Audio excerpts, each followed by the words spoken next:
Hi everyone, and welcome to a belated Codex review from Jade Productions. I'm Jay here doing Codex review for Codex T'au. Sorry this one's a little bit late, been a little bit busy.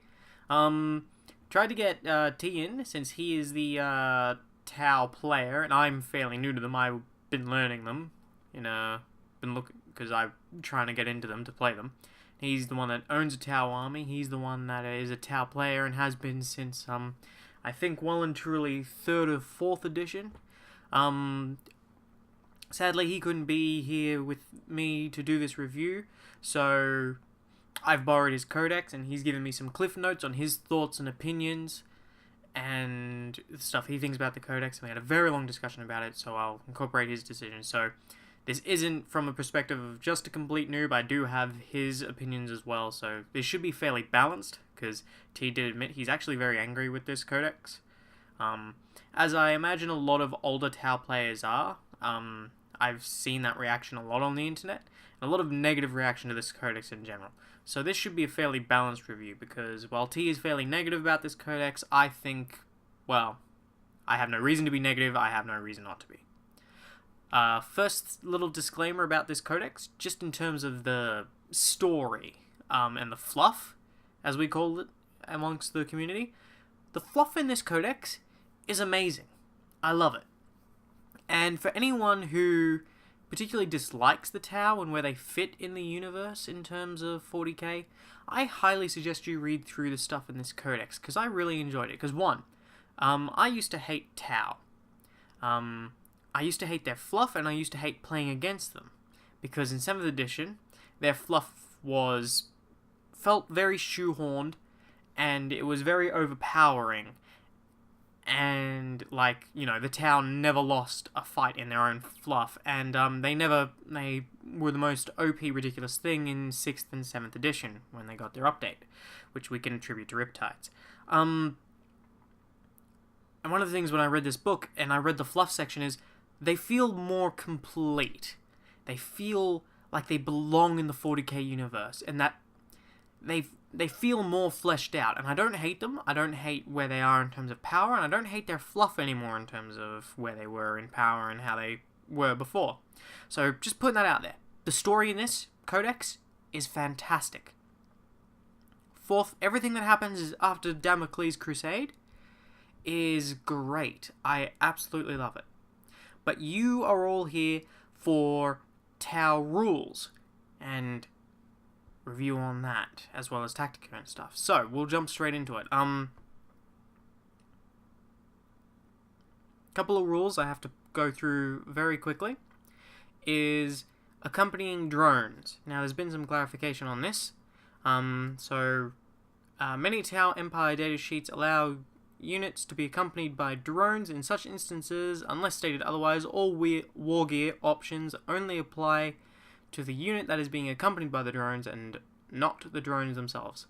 So in a lot of their stuff, they have separate ability lists for drones and the unit.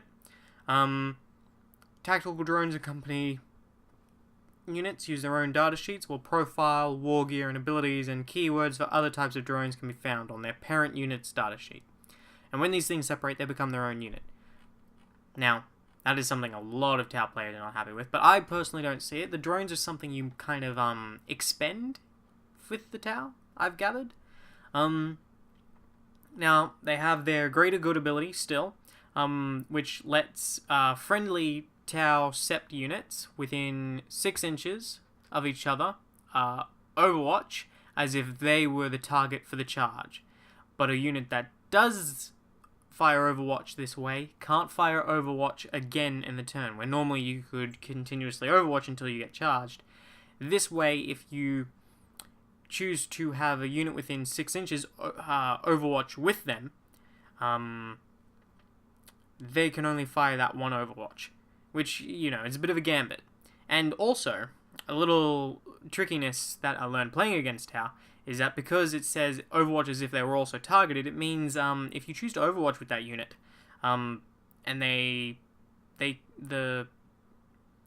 chargers can actually get in and legally attack the unit that assisted in the overwatching. So, that's a little thing. The Master of War ability, they've kind of done what they did with Eldar and the Autarch ability. They've just consolidated it into one ability and put it right here at the start of the rule section, and sort of just left it here.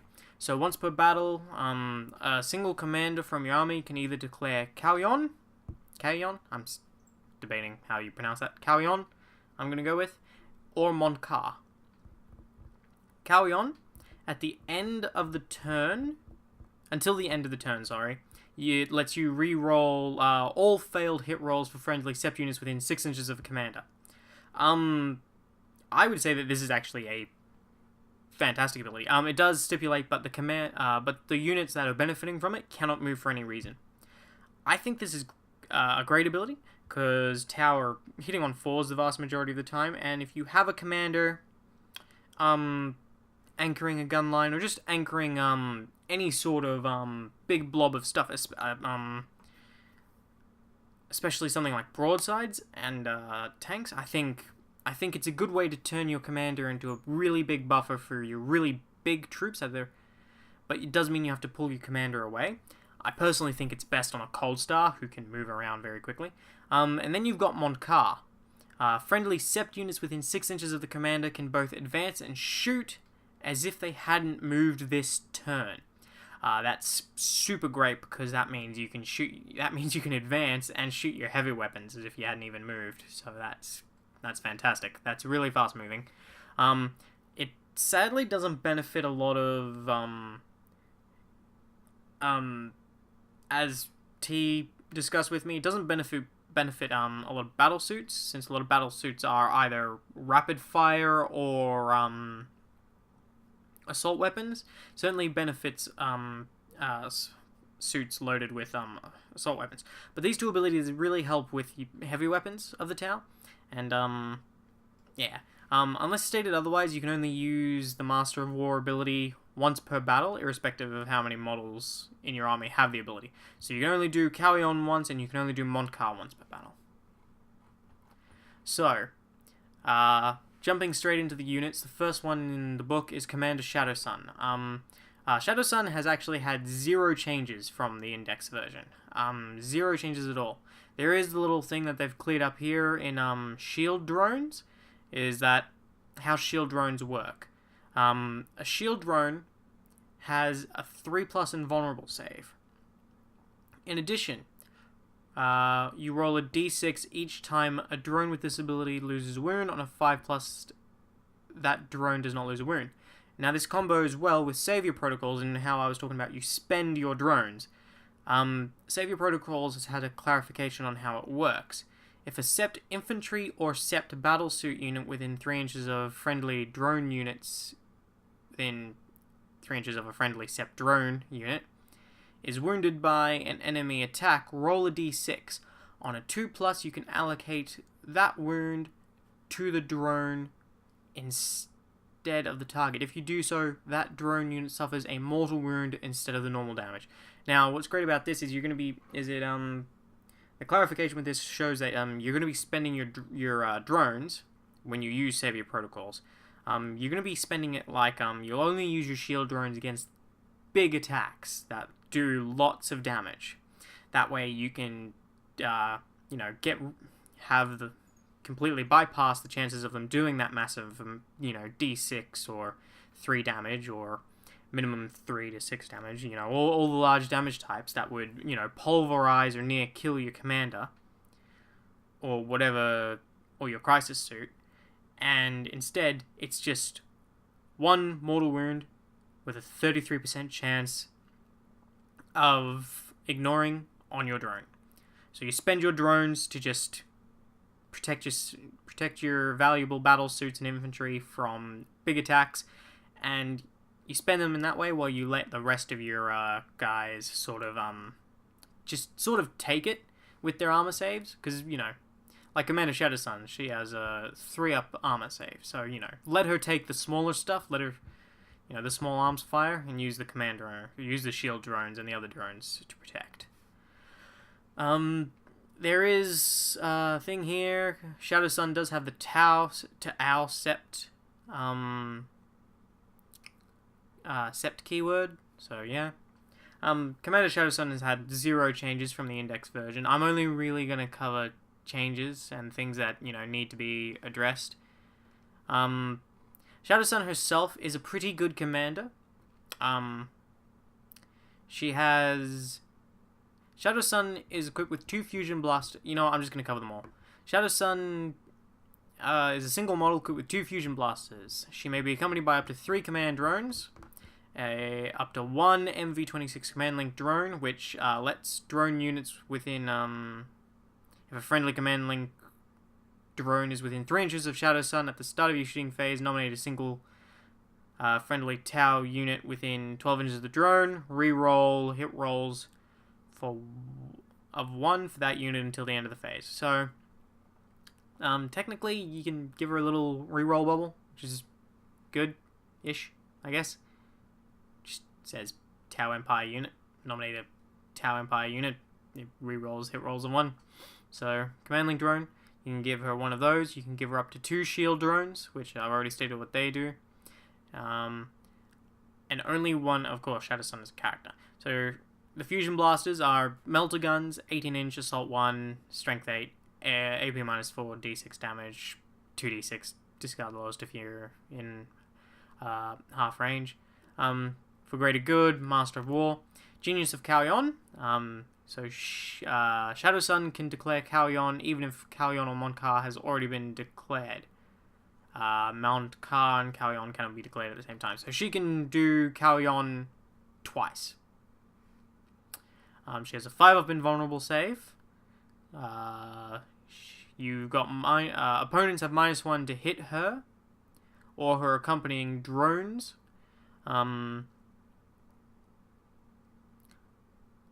She can also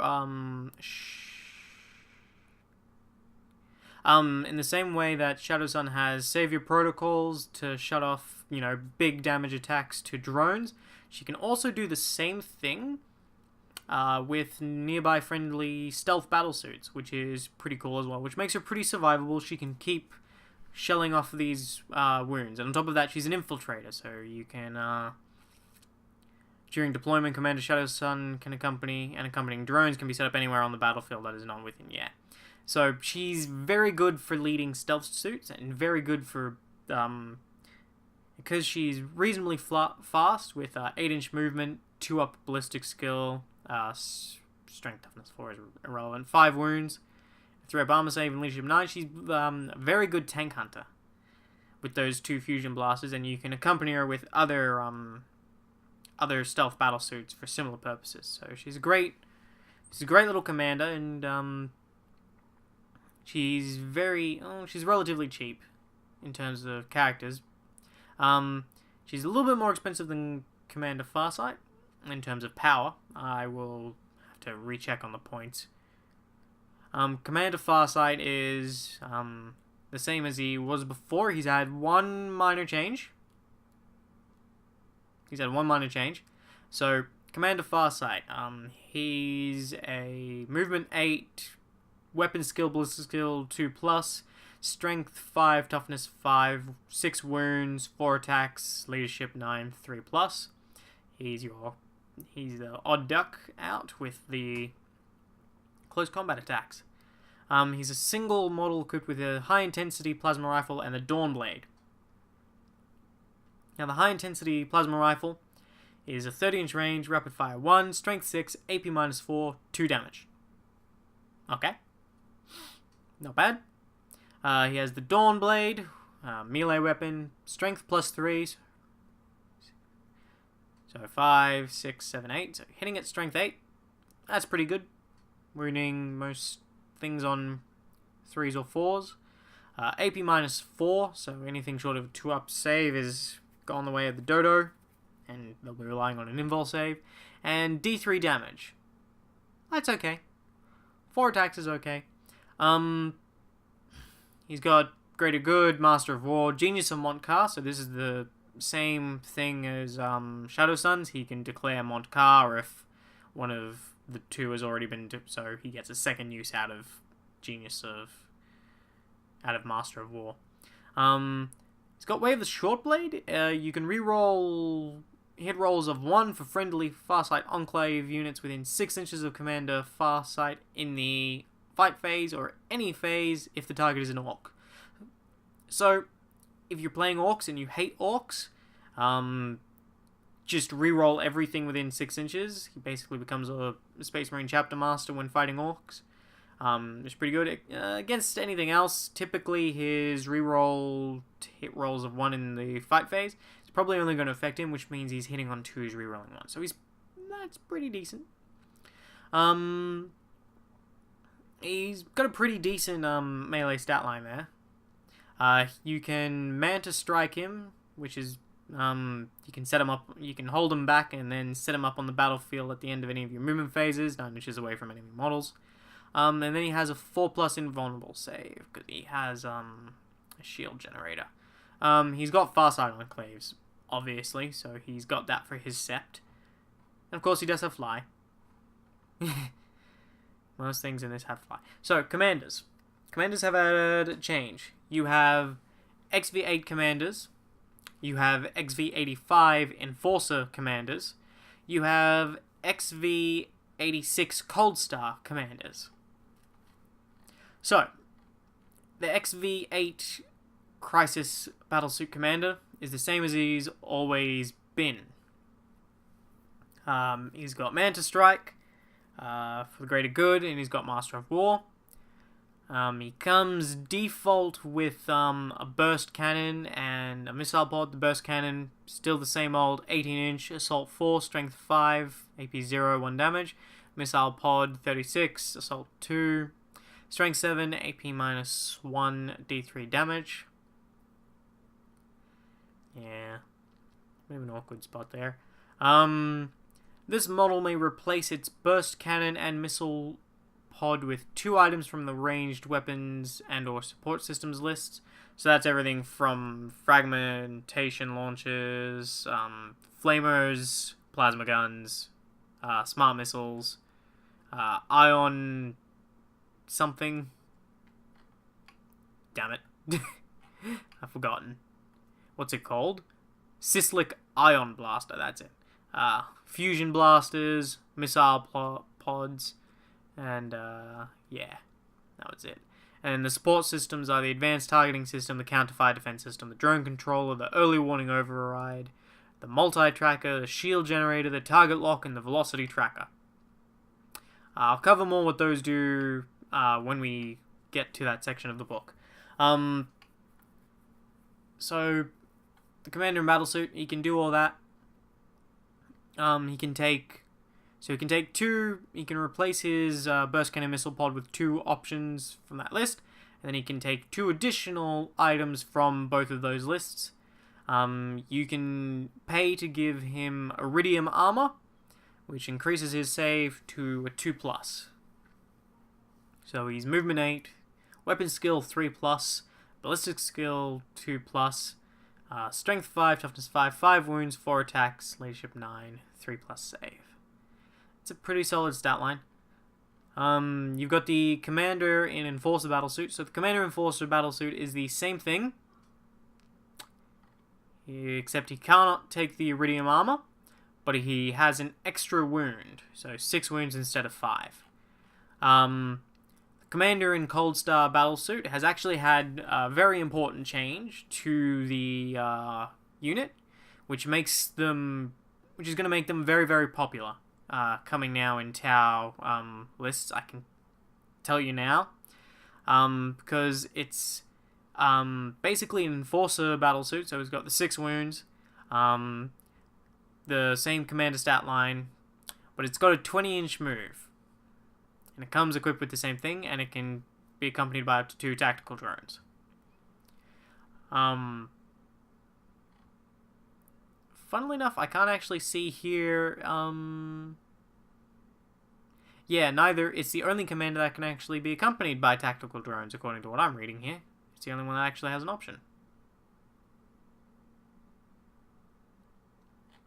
Wait, am I... no, I was reading that wrong. I was looking in the wrong spot. Nope, so they can all take up to 2 tactical drones as well.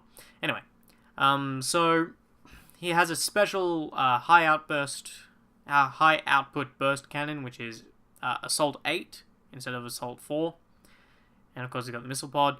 He can exchange these for anything on the list we mentioned before. Any support systems or ranged weapon options. And he can take an additional... So he's got 4 hard points he can equip out with anything from that list. I can tell you now, I see 4 fusion blasters or 3 fusion blasters being slapped onto this guy. Moving 20 inches, and they're assault weapons. So, the Cold Star, when he advances, it adds 20, so he's moving 40 if he advances. He can Manta Strike down to get within 9. And he can have anything except for the Sislik Ion Raker. Or Blaster. Too many weapons sound the same in this codex to me. Yeah, he's gonna be amazing. And he's not that much more expensive than a regular commander. So, now that there's restrictions on commanders, which I'll cover when we reach that section of the book, these things are going to be very, very popular now that they're not restricted to their pretty mediocre original loadout. In previous editions, as well as the index, they could only have what they came with, which was the high output burst cannon and the missile pod. And now that they can swap that up and take whatever they want, these commanders just became the new hotness. I don't think you're going to be seeing many players take regular XV8 Crisis battle suits or XV85 Enforcer battle suits unless they have a particular list in mind that revolves around battlesuit bombs. As the old players like T refer to it as the Farsight bomb, which involves a whole bunch of deep striking battle suits. So I don't see you'll be taking those except for in that kind of situation where you expect to drop them down. Where you want your commanders to just go hunting and picking off targets with their great ballistic skill, you'll probably expect to see Cold Stars. Cold Stars can do some amazing things. So, then you have Ethereals. So, you have Anvar. He's still a thing. Anvar is still a thing. So, he's one model, and then he's 2 ethereal guards. And they're each armed with honor blades. Of course, as a name character, you can only include 1. So Anvar himself is a 6-inch movement, weapon skill, ballistic skill 4 up. Weapon skill 6 up, ballistic skill 4 up, strength 2, toughness 3, 6 wounds, attacks 1, leadership 9, 5+ save. Yeah. If you're new to T'au, you can probably guess that the Ethereals are going to be support characters. The Ethereal Guards are similar thing, 6-inch move, except their weapon skill, ballistic skill 3+, strength, toughness 3, 2 wounds, 3 attacks, leadership 9, 5+ save. The honor blade that the Ethereal Guards are equipped with is the honor blade. It's just strength +2, AP 0, -1, and it's melee weapon. He has failure is not an option. T'au Empire units within 6 inches of a friendly Ethereal may use the Ethereal's leadership characteristic instead of their own when taking a morale test. Useful, sort of. Paradox of duality. When this unit is attacked during the shooting phase, it may add rather than subtract the AP of the attack to its save characteristic. For example, an AP of -1 would provide a +1 bonus to its save. So, Anvar is really funny, and he's kept this really funny rule where if you shoot him with high AP weaponry, you actually make him harder to kill. So, to kill him, you have to drown him in low AP, like AP minus, well, preferably AP 0, so that he only has that 5-up save. So there's that. So he's got that instead of an invulnerable save. Probably would have preferred the invulnerable save, but hey. It's interesting. Supreme Loyalty. When Anvar is on the battlefield, you can reroll morale tests for all friendly T'au Empire units. So Anvar is a bit of a morale buffer. So yeah, they can use his leadership 9. Things within 6 inches can use his leadership 9, and everything else can reroll. He's got the Grand Invocation of Elements, which is something all Ethereals have. In your movement phase, Anvar can actually invoke up to 2 elemental powers. And all friendly T'au Empire infantry and battlesuit units within 6 inches of the model invoking an elemental power gain the relevant benefit until the start of your next turn. A unit can only be affected by the same elemental power once per battle round. So if you have multiple Ethereals, you can't just set them all up and pop all their elemental power bubbles and have them overlap. You'll only get one effect from one, if that makes sense. So you can't have 2 senses of stone going off on one unit at a time. They'll only receive the benefits of Sense of Stone once. So they've got Calm the Tides, which is subtract 1 from any morale tests made for affected units. So let's morale. Storm of Fire, reroll hit rolls of 1 in the shooting phase for affected units that remain stationary in the movement phase. Sense of Stone, whenever a model in an affected unit loses a wound, roll a d6. On a 6, that model does not lose a wound. And Zephyr's Grace, you can reroll the dice for affected units when they advance. Zephyr's Grace is not great, especially in T'au Sept, which he has the keyword for. Calm the Tides is meh. Not really ever going to use that one.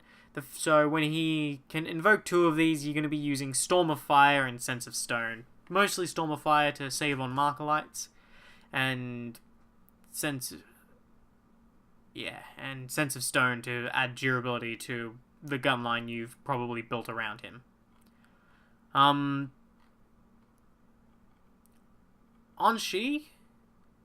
I think I'm pronouncing that right. He's a single model armed with a Honor Blade. He's also a HQ. He's 6-inch movement. He's weapon skill 2+. He's ballistic skill 4+. He's strength 3, toughness 3, 5 wounds, 5 attacks, leadership 9, and no save. The Honor Blade is the same as it was on the Ethereal Guards. It's strength +2, AP 0, 1 damage. He has the Invocation of the Elements, but he can only invoke 1 elemental power. He has the Failure is not an option to let T'au Empire units within 6 inches use his leadership. But he has Shield Generator, which gives him a 4+ invulnerable save. And he has Blade Master. At the beginning of each fight phase, choose one of the following effects to last until the end of the phase. Anshi's close combat attacks have AP -2. That's the sweet spot for AP this edition. And you can re-roll failed invulnerable saves for Anshi. So you can either give him a 4-up rerollable in the fight phase, or have him actually stand a chance of killing things that are wearing armor. Problem is, if you're charging him, he's not great. I'll tell you that. He's not great in an army that wants to shoot stuff. Not exactly sure why you'd ever take Anshi. I don't really see a role for him in this army, because the T'au, they're all about their guns. So, like, if you're going to take an Ethereal, you're probably going to take Anvar for his 2 Invocation buffs and his lots of morale buffing, if you're really worried about that.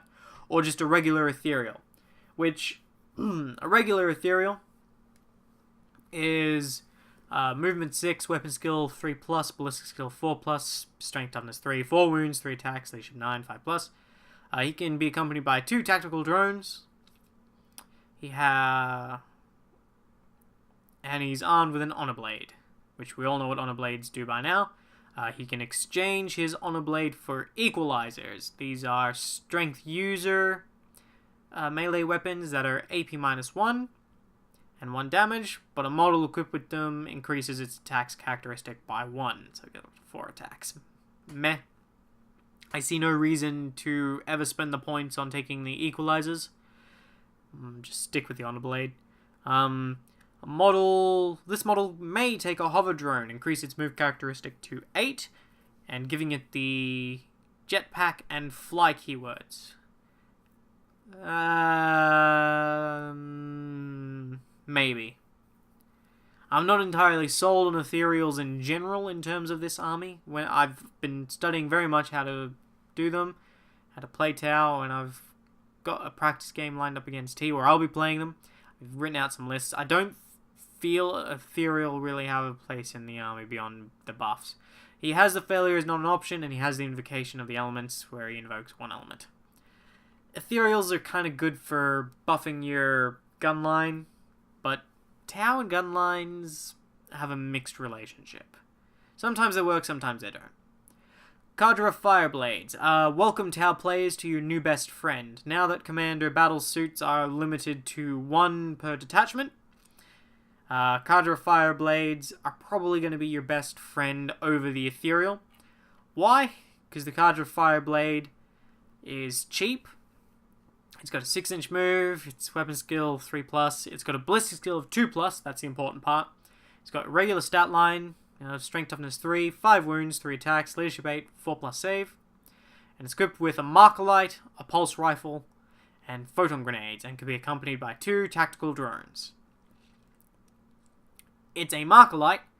It's a very cheap model, that's a character, with a marker light that's hitting on 2-up. It is a very cheap marker light. So, it's probably your best bet for your second HQ choice. Gone are the way of pure battlesuit lists in this codex. It's all about combined arms now. So, probably expect to have at least 1 Cadre Fireblade in your list. They are going to be your best friend for filling up those compulsory HQ slots. He's got the Marker Light, which is a Marker Light, 36 inches, heavy 1, Marker Light rule. He's got his Pulse Rifle, 30-inch, rapid fire, strength 5, AP 0. He's got his Photon Grenade. That hasn't changed. Grenade D6. This weapon does not inflict any damage. Your opponent must subtract 1 from any hit rolls made for infantry units that have suffered any hits from the Photon Grenades until the end of the turn. Help protect you a little bit. He has the For the Greater Good, so he can join in the shared Overwatch. And he has Volley Fire, which is a fantastic ability he's got. It's short, it's simple, it's sweet. Models in Sept units within 6 inches of a friendly Sept Cadre Fireblade may fire an extra shot with their pulse pistols, pulse carbines, and pulse rifles when shooting at targets within half the weapon's range. So that ability is best used with pulse rifles, because pulse rifles have a 30-inch range, which means their rapid fire range, their half range is 15 inches, which is awesome. So it means you're getting 3 shots at rapid fire. Whereas the pulse pistols have 12-inch range, and the pulse carbines have an 18-inch range. So you need to be more close than you want to be in order to get the benefits with those weapons. So he's best anchoring strike teams with pulse rifles. And of course, in this codex there are some cheesy things you can do, which we'll look at in a little bit, where you can extend the range of those pulse rifles to 42 inches. So, yeah. You have Darkstrider next. Darkstrider, he's had some changes from the index. He's still a very fancy Pathfinder. Movement 7, 3+, 2+, strength, toughness 3, 5 wounds, 3 attacks, leadership 8, 5+ armor. He's armed with Mark Light, Pulse Carbine, and Photon Grenades. The Pulse Carbine, which I just talked about before, is 18-inch range, Assault 2, Strength 5. The Mark Light is probably the more important thing for Darkstrider, along with his abilities. So he has For the Greater Good, so he can join in the shared Overwatch. He has Structural Analyzer. Now, this is changed from the Index. It's no longer the -1 toughness or +1 strength. It was one of the two. It is now, you pick a friendly T'au infantry unit within 6 inches of Darkstrider in the shooting phase, and pick an enemy unit that is visible to Darkstrider. Until the end of the phase, add 1 to wound rolls made for friendly T'au Sept infantry unit attacks for that friendly T'au Sept infantry. The wording on that is a little, add 1, basically that T'au infantry unit adds 1 to their wound rolls if they attack the unit that you picked with Darkstrider's ability. He's got Vanguard. At the start of the first battle round, but before the first turn begins, you can move Darkstrider up to 7 inches. He cannot end his move within 9 inches of any enemy models. If both players have units, blah blah blah. So he can move forward with Pathfinders who have the same ability. That's not changed at all. It's all about getting closer with that Mark Light on him, since he has the Ballistical T'au up, so he'll be hitting on 3s with his Marker Lights. Yeah. Let's just say that's actually decent on him. But of course you don't want him to be too far forward, because then you can actually target him, so you need to protect him, so put him with some Pathfinders. Or at least tucked away somewhere so that enemies can't target him freely. He has Fighting Retreat, finally. Friendly T'au Sept infantry units within 6 inches of Darkstrider in the shooting phase may attack with ranged weapons even if they fell back this turn. That is an awesome ability. Fighting Retreat and Structural Analyzer make, in my opinion, Darkstrider an awesome unit to sort of work with and accompany strike teams that get strike team fire bases and all sorts, and your gun lines for your T'au infantry. Very good companion for T'au fire warrior strike teams, which I'm hugely a fan of. Oh boy, here we go. Okay, Long Strike. Okay. Long Strike is exactly the same. You put him in a Hammerhead gunship. He has the stats of a Hammerhead gunship. He has the equipment of a Hammerhead gunship.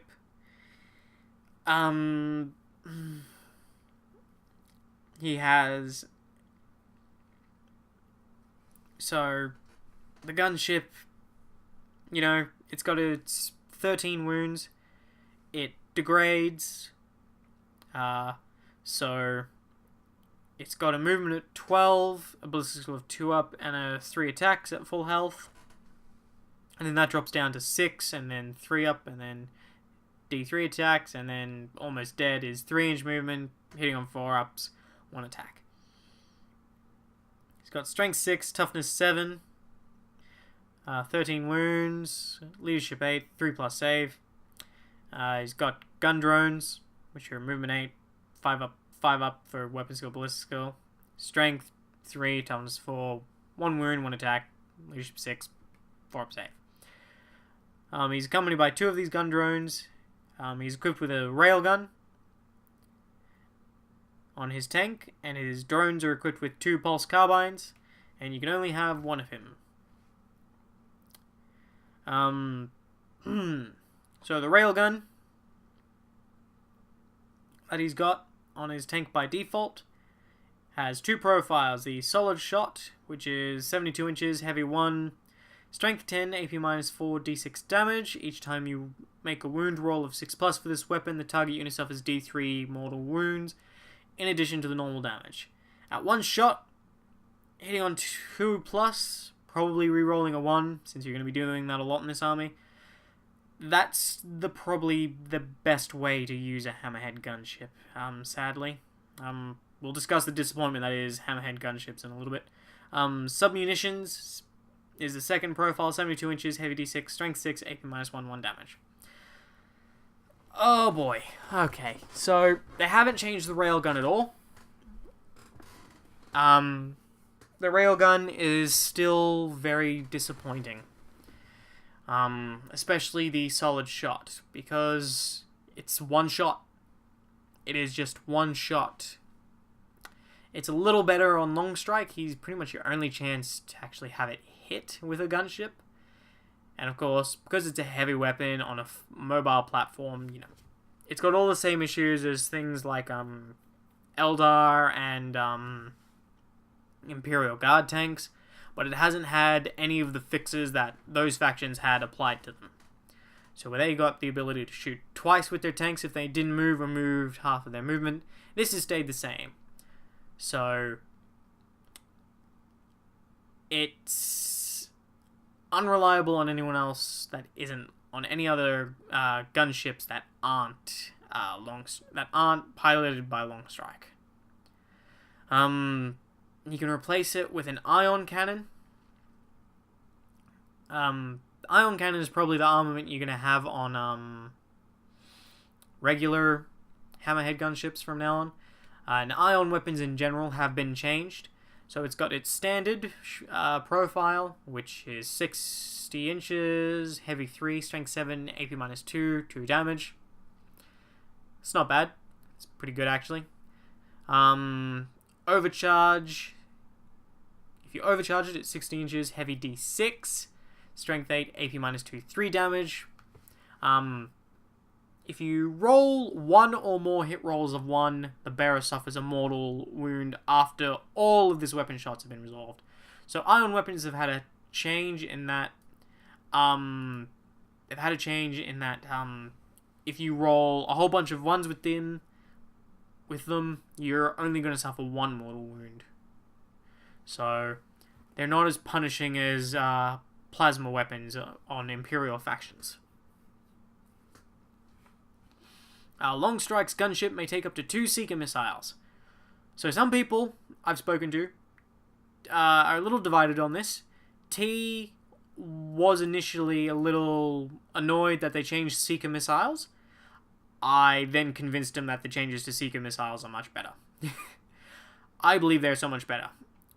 For a thing that is normally hitting on 6s, so Seeker missiles, previously, they could only be used once per battle, and they only ever hit on a roll of a 6+, regardless of the firing model's ballistic skill or any modifiers. And the only way you could get them to hit on regular ballistic skill of the model that was carrying them was to have 2 marker lights on an enemy unit that you wanted to shoot them at. And in that case, you were often hitting on 4-ups or 2-ups on long strike, and you were doing 2 mortal wounds.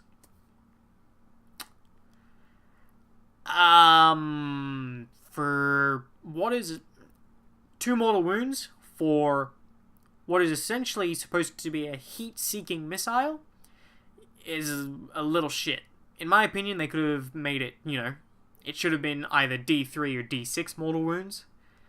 But here they've changed Seeker missiles instead to be heavy 1, strength 8, so very good strength, able to hit the heaviest enemy vehicles and wound them on 4s, and everything else on 3s, and anything bigger, if you feel like targeting a Titan for some reason with Seeker missiles, is going to be 5s. Very good strength. Strength 7 and 8 is the good threshold where you want your weapons to be this edition.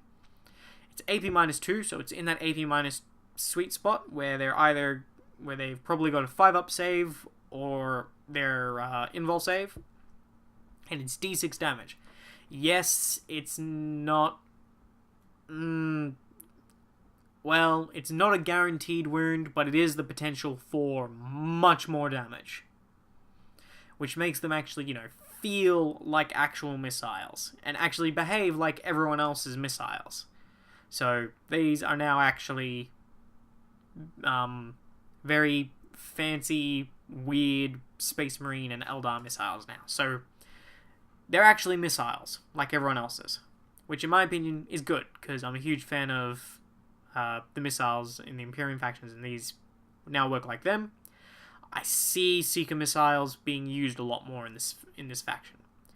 And instead of being accompanied by 2 gun drones, Long Strike's gunship can take 2 burst cannons or 2 smart missile systems. Smart missile systems. Here's a thing that I actually hate. It is a 30-inch range, it's heavy 4, it's strength 5, it's AP 0, it's 1 damage. And the weapon can be fired at units that are not visible to the bearer. And they do not gain a cover save.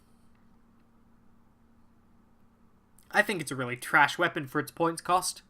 It is so overcosted.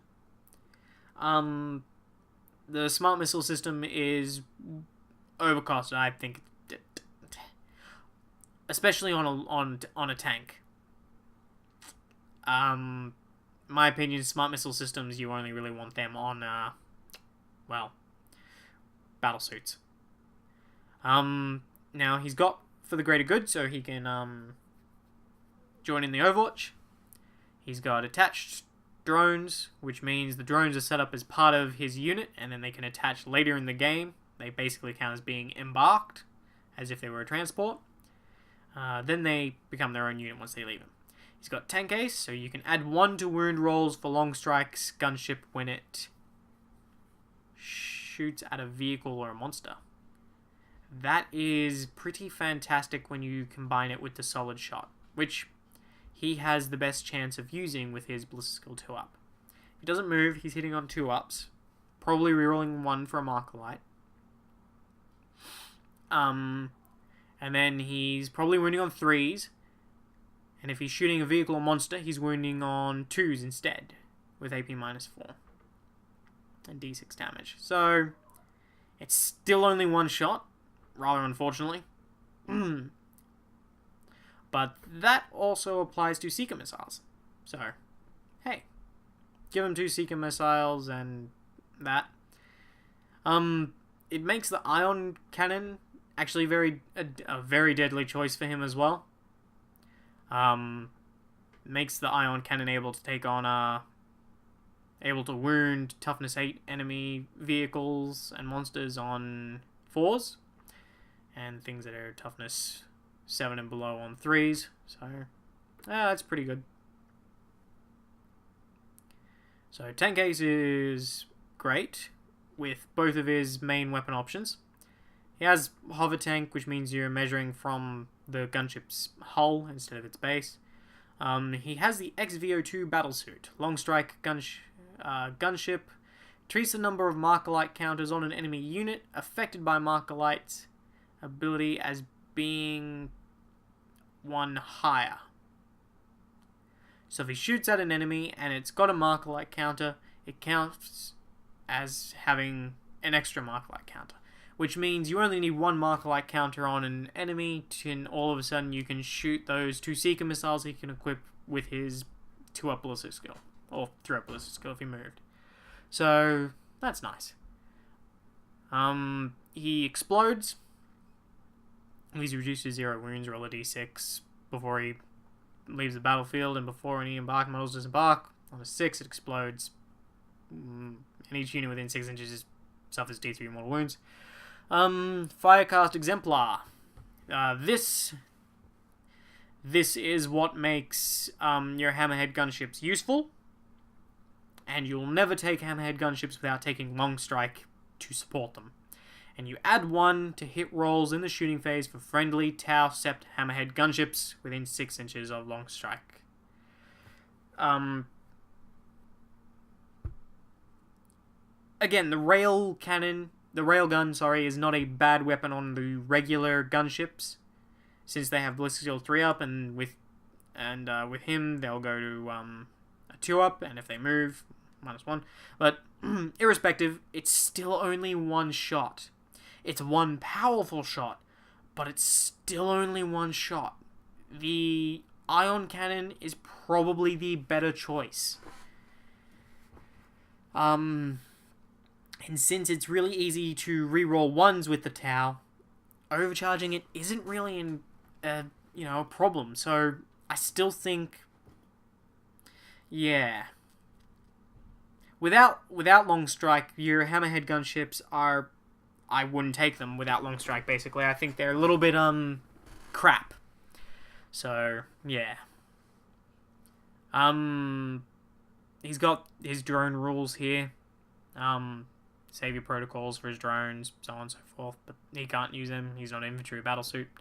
The gun drones can only shoot the nearest thing if they're detached, so, yeah. Okay, that's the end of the HQ section. Now we're on to troops section. The first troops choice we've got here is the breach team. Breaches are now 7 points. So are strike teams. So they've gone down by 1 point. Okay. But T'au infantry are actually really good this edition. Unlike previous editions where you were lucky to see one very small 5-man, or 1 or 2 very small 5-man squads just to fill in the force organization chart, fill in the detachment. Here, you're probably going to be seeing bigger squads, and a couple of them, to actually support the armored elements and the battlesuit elements, whereas in previous editions you just saw tanks and battlesuits, mostly battlesuits. So the Breacher team, they have the standard Fire Warrior stat line of 6-inch movement, ballistic, weapon skill 5 up, ballistic skill 4+, strength toughness 3, 1 wound, 1 attack, leadership 6, and a 4-up save. Their Shazui is their sergeant. He's got leadership 7 and 2 attacks. The DS8 tactical support turret, I'll cover that in a second, it's part of their thing, has a ballistic skill 4 up, strength toughness 3, it's 1 wound, it's 0 attacks, it's leadership 4, and it's a 4+ armor save. The Guardian drone, which they can take, is an 8-inch movement, 5 up for weapons skill, ballistic skill, strength 3, toughness 4, 1 attack, 1 wound, leadership 6, 4+ save. So the unit contains 5 Fire Warriors, and you can have up to 10 Fire Warriors in a Breacher squad. You can replace any Fire Warrior with a Shazui Sergeant, and they're all armed with Pulse Blasters and Photon Grenades. And it can be accompanied by 2 tactical drones, or 1 tactical drone and 1 Guardian drone. So, their Pulse Blasters are really awesome shotguns. So at long range, so they have 3 profiles which you use depending on their range. So at long range, which is 15 inches, they're Assault 2, Strength 4, AP 0, 1 damage. Okay, that's not great, but it's a Strength 4 gun on a basic unit. That's relatively cheap. Not gonna argue there when you've got Guard and AdMech. So, Strength 4 on a basic gun, 2 shots, Assault 2. It's fine at long range. Yeah, that's not really what you're going to fire it at, though. You're going to want to be at least medium to close range. So, medium range is 10 inches. It's Assault 2.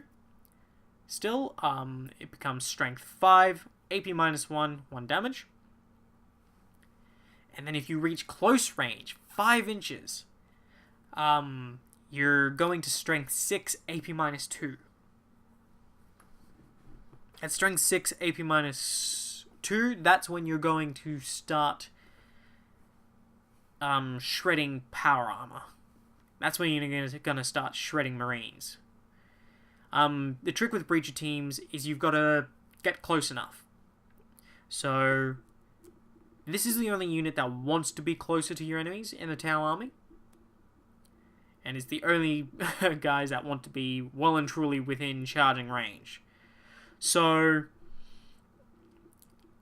these guys are your aggressive troops choice.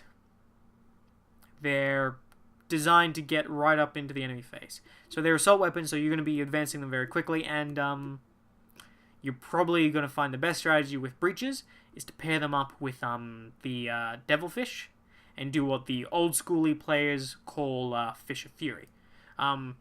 Breaches are very good. Breaches are very good this edition, and they're cheap, and they're very useful in terms of, you can engage up close, and they're good for tying down the enemy. and taking the fight to them. Yeah, I actually want another squad of these for T's army. So, any Fire Warrior Shazui may take a Markalite. Okay. Any Fire Warrior Shazui may take a Pulse Pistol or replace their Pulse Blaster with a Pulse Pistol. No thank you. Any Fire Warrior may take a Pulse Pistol. Well, considering these guys are probably going to get charged, or at least be in charge range, these are one of the few guys I think taking a Pulse Pistol is actually fine. And a Pulse Pistol is just a 12-inch Pistol 1, Strength 5, AP 0 shot. So, it's probably the only guys I would consider taking a Pulse Pistol on. The Strike Team, their counterpart, which is for long-ranged engagements, wouldn't bother with a Pulse Pistol. The unit may take a DS-8 tactical support turret, and it can be equipped with either a missile pod or a smart missile system.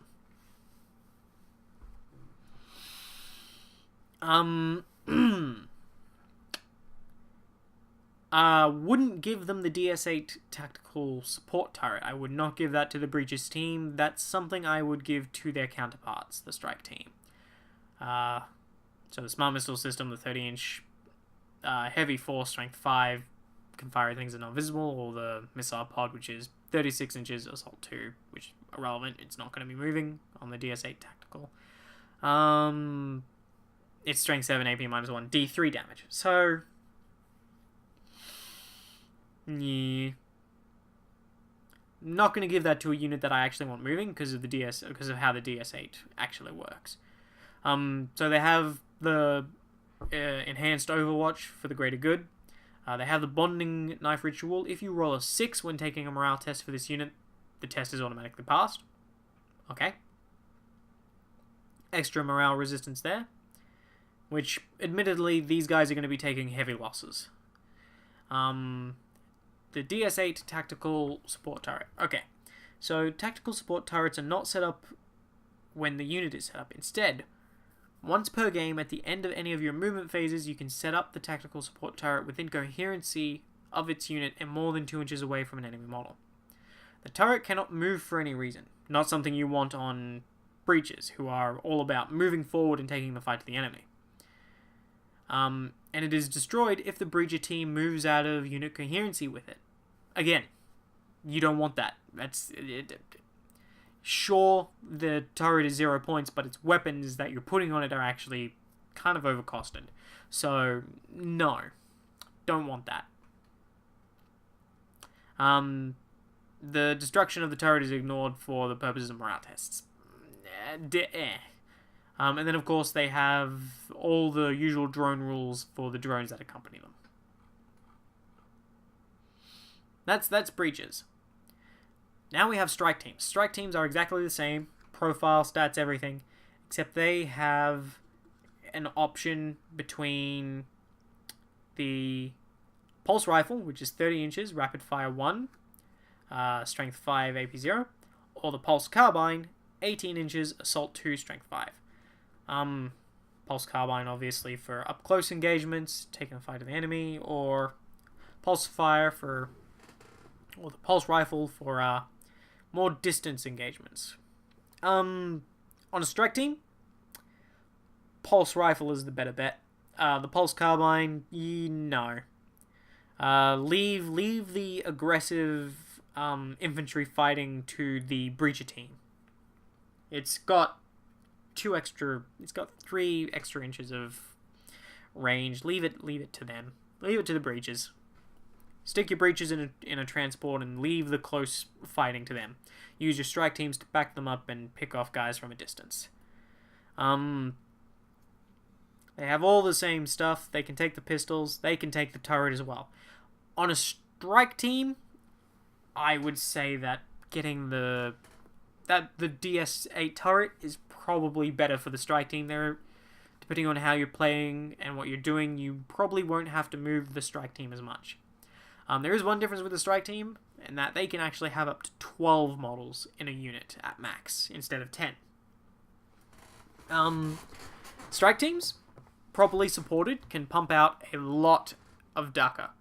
So, I like them. They're definitely useful. You're gonna want a squad or two of these. They've got a 4-up save. It's not bad. Yeah, you can give them an invul save with the Guardian drone, which gives them a 5+ invulnerable save. Sorry. The Guardian, this is something I neglected with the breaches. The breaches have this as well. The Guardian drone has a 5+ invulnerable save, and the strike team / breacher team within 3 inches of it has a 6+ invulnerable save. So you can essentially turn these guys into AdMech soldiers who have a 4-up armor save and 6+ invulnerable save. So the only issue here is that your Guardian drone can technically be picked off with fire first. But given, how squishy a strike team is to begin with, most people aren't going to bother with that, which means you've got a pretty safe chance of you're going to at least have a 6-up save. Don't need to worry about these guys just getting annihilated. I mean, your strike teams and your breacher teams, they will die in droves, but they are very cheap. And they put out a lot of firepower, even hitting on 4-ups, for their points cost. I'm a huge fan of the T'au infantry this edition, and they will definitely form the core of your army. You have the Kroot Carnivores. So, Kroot have actually had one change, which I'll talk about when we get to it, but otherwise they are 7-inch movement, their weapon skill 3-up, their ballistic skill 4-up, their strength toughness 3, their 1 wound, their 1 attack, their leadership 6, and their 6+ save. The unit contains 10 Kroot, and you can have up to 20 Kroot in a unit. Each model is equipped with a Kroot rifle. The Kroot rifle has 2 profiles, a shooting and a melee. The first shooting profile is 24 inches, rapid fire 1, strength 4, maybe 0. It's a bolt rifle, bolt gun. The Kroot rifle in melee has +1 strength. So now the Kroot Carnivores are back to hitting at strength 4 in melee. And at the start of the first battle round, before the first turn begins, you can move them up to 7 inches up the board. And they obviously cannot end that within 9 inches of an enemy model. So they're also very cheap. Ironically, the strike teams are actually the strike and breacher teams are cheaper. So, but Kroot Carnivores make for a nice screen, sort of. So yeah, the Kroot Shaper. I didn't have much opinion on a Kroot Shaper. I thought they were kind of meh, and when we discuss the Kroot Shaper, will be still shit. He's a standard Kroot, the same as all the others, except he has 5 wounds and 3 attacks. He can have a T'au Pulse Rifle, he can have a Kroot Rifle, and he has a Ritual Blade. The Ritual Blade is if any models are... It's just a strength user AP0 melee weapon. If any models are destroyed by this weapon, friendly Kroot units within 6 inches of the bearer do not have to take morale tests in the morale phase that turn. Okay. He can replace his Kroot Rifle with a Pulse Rifle. Okay. Wisest of their kind. Kroot units within 6 inches of the friendly Shaper may use the Shaper's leadership. The Shaper's leadership is crap, so that's stupid. The Shaper commands re-roll wound rolls of 1 for friendly Kroot units within 6 inches of this model.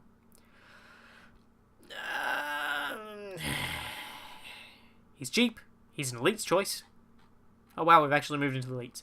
Yep, I got on that. The Kroot Shaper is an elite choice. Those are your 3 troops choices back there: the Breacher, the Strike, or the Kroot. The Kroot Shaper is terrible. I wouldn't bother. Krootox Riders. Krootox Riders suffer from a Kroot issue. They don't know what the hell they want to be. I think I've missed a unit. Nope, no I haven't. Krootox Riders are 7-inch movement. Same stats in terms of weapon skill, ballistic skill, but they're strength 6. Toughness 5, 4 wounds, 2 attacks. Crew have awfully low attacks to be what you want them to be. Leadership 6 and a 6+ save. It has 1 Crutox Rider. You can have up to 4 of them. They have Cruit Guns and Crutox Fists. And the Fists are Strength User, 2 damage.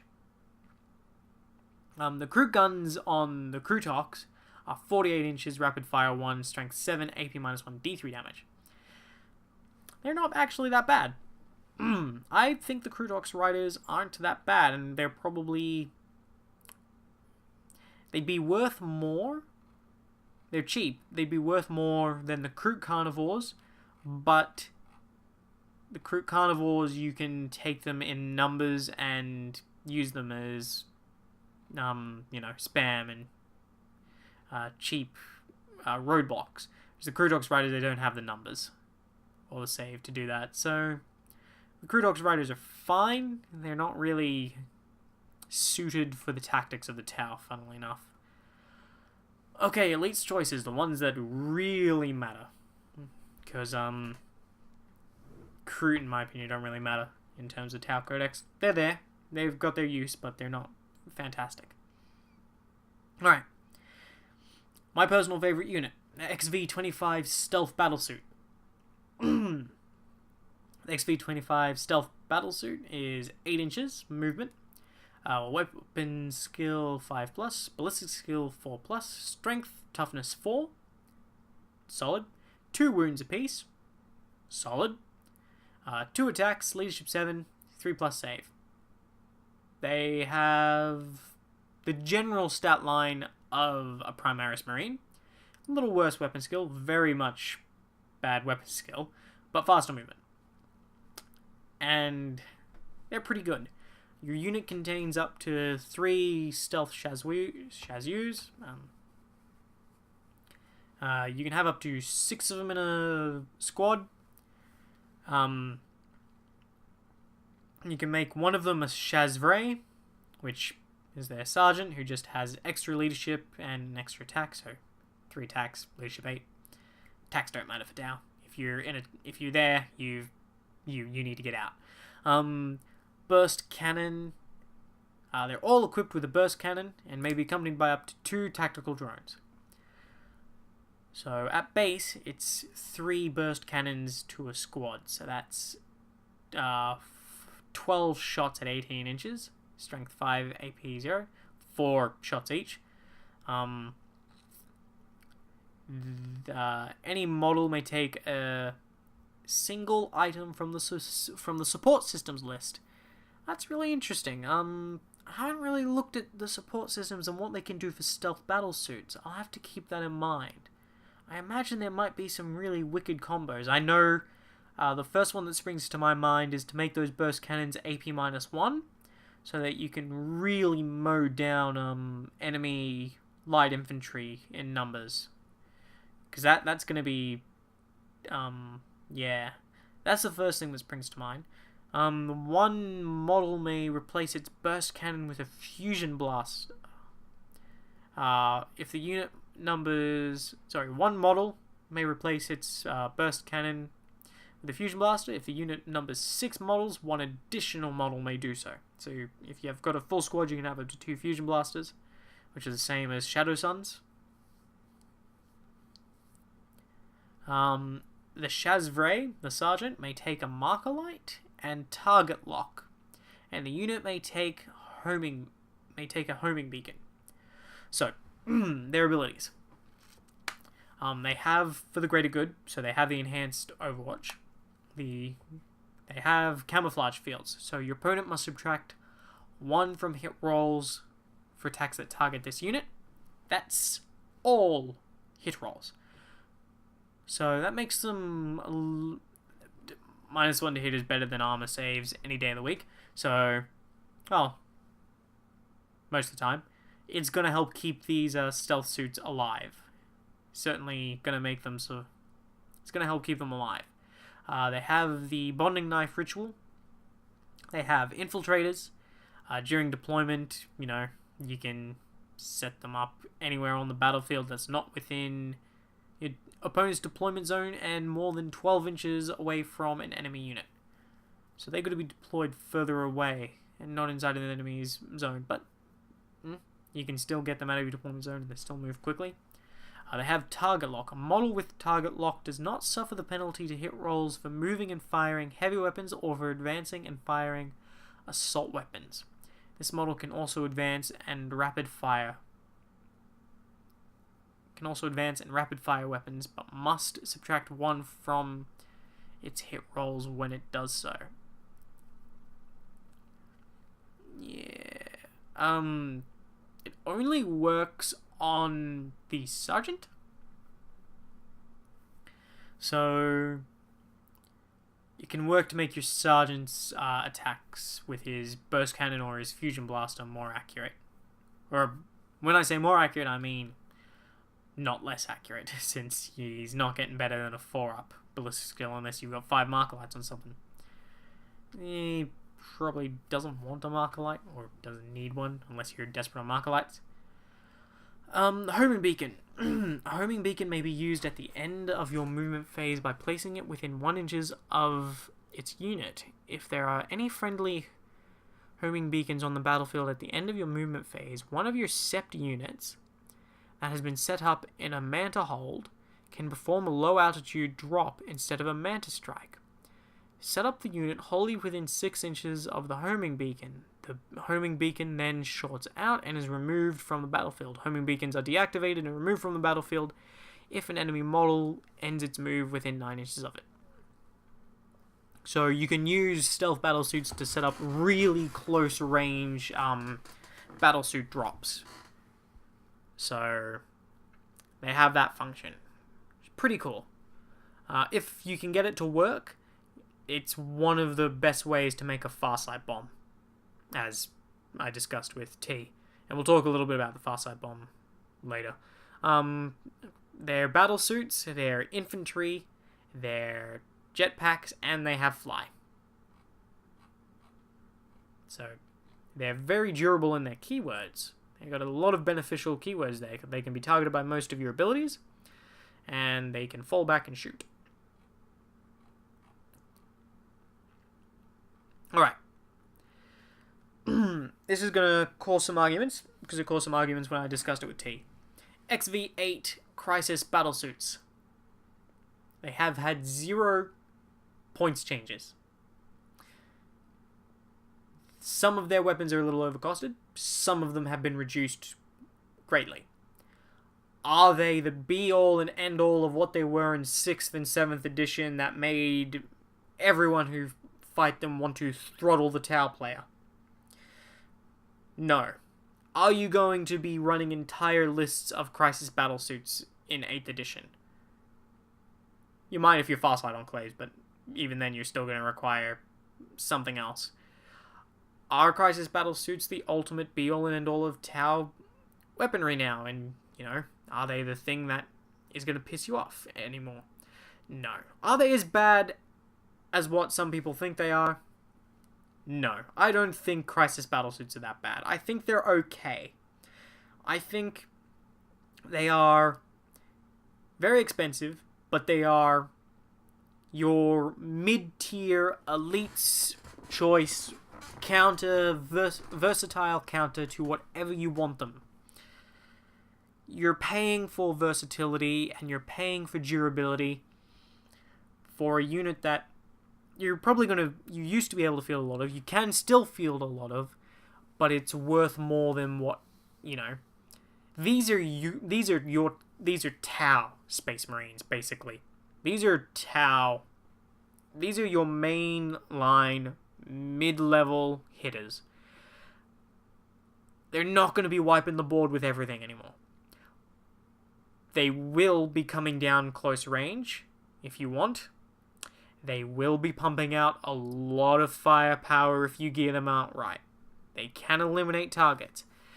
T'au are an army that mostly have a gun for every situation. And the advantage of the Crisis Battlesuit is you can give them pretty much any gun in their arsenal. They do come in minimum squads of 3. T's not happy about that. I think it's fine. They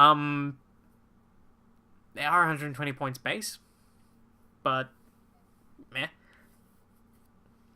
I think they're fine. I think they're solid. I don't think they're fantastic. I wouldn't build an entire list of just these, like you would in 7th edition. I think 1 or 2 units supporting a well-balanced army, well-equipped. They're going to be expensive, but they're going to pump out a lot of firepower with T'au, and that's what you want. Get it right. Pump out a lot of firepower, drown your enemy in solid dice rolls, use the combinations, and your battle suits will perform well. I don't have an issue with the Crisis battle suits. Some people do. I think they're fine. They're not fantastic. They're not, the only unit you'll ever need. They're just good. Not great, they're not fantastic, they're just good. They're 8-inch move, decently fast. They got a standard Fire Warrior weapon skill, ballistic skill. 5+, 4+. The 4+ is the one that matters. Their strength and toughness 5. They're as bad as tough as Death Guard, Plague Marines. They've got 3 wounds apiece. Neat. That's pretty durable. They're 2 attacks apiece.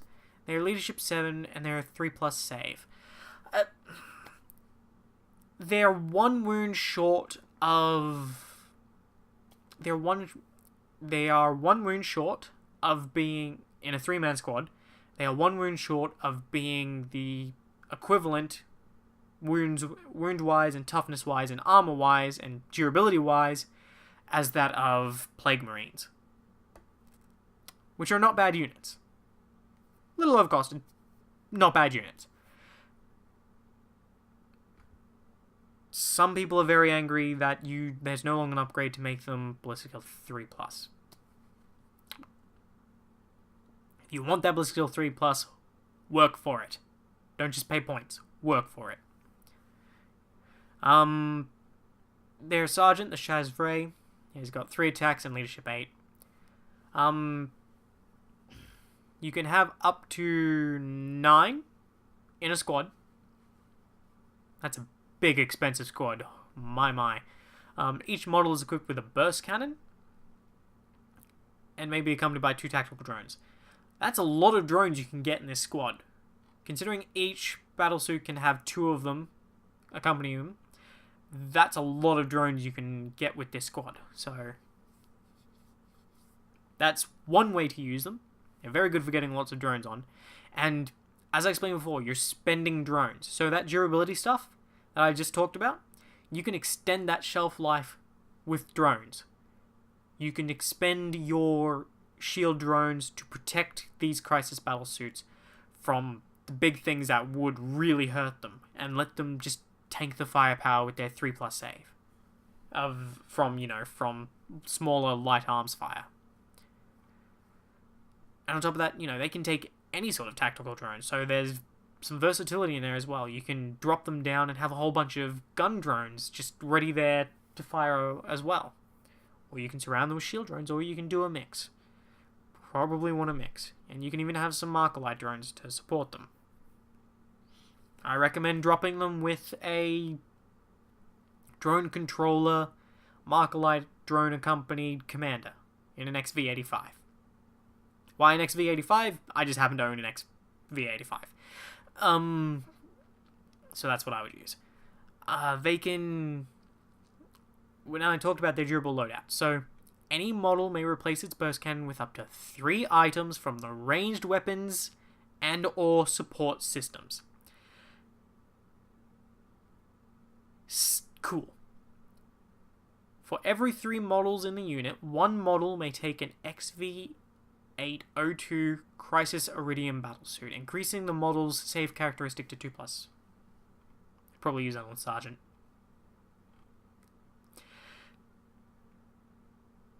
Or whichever one was carrying the big guns.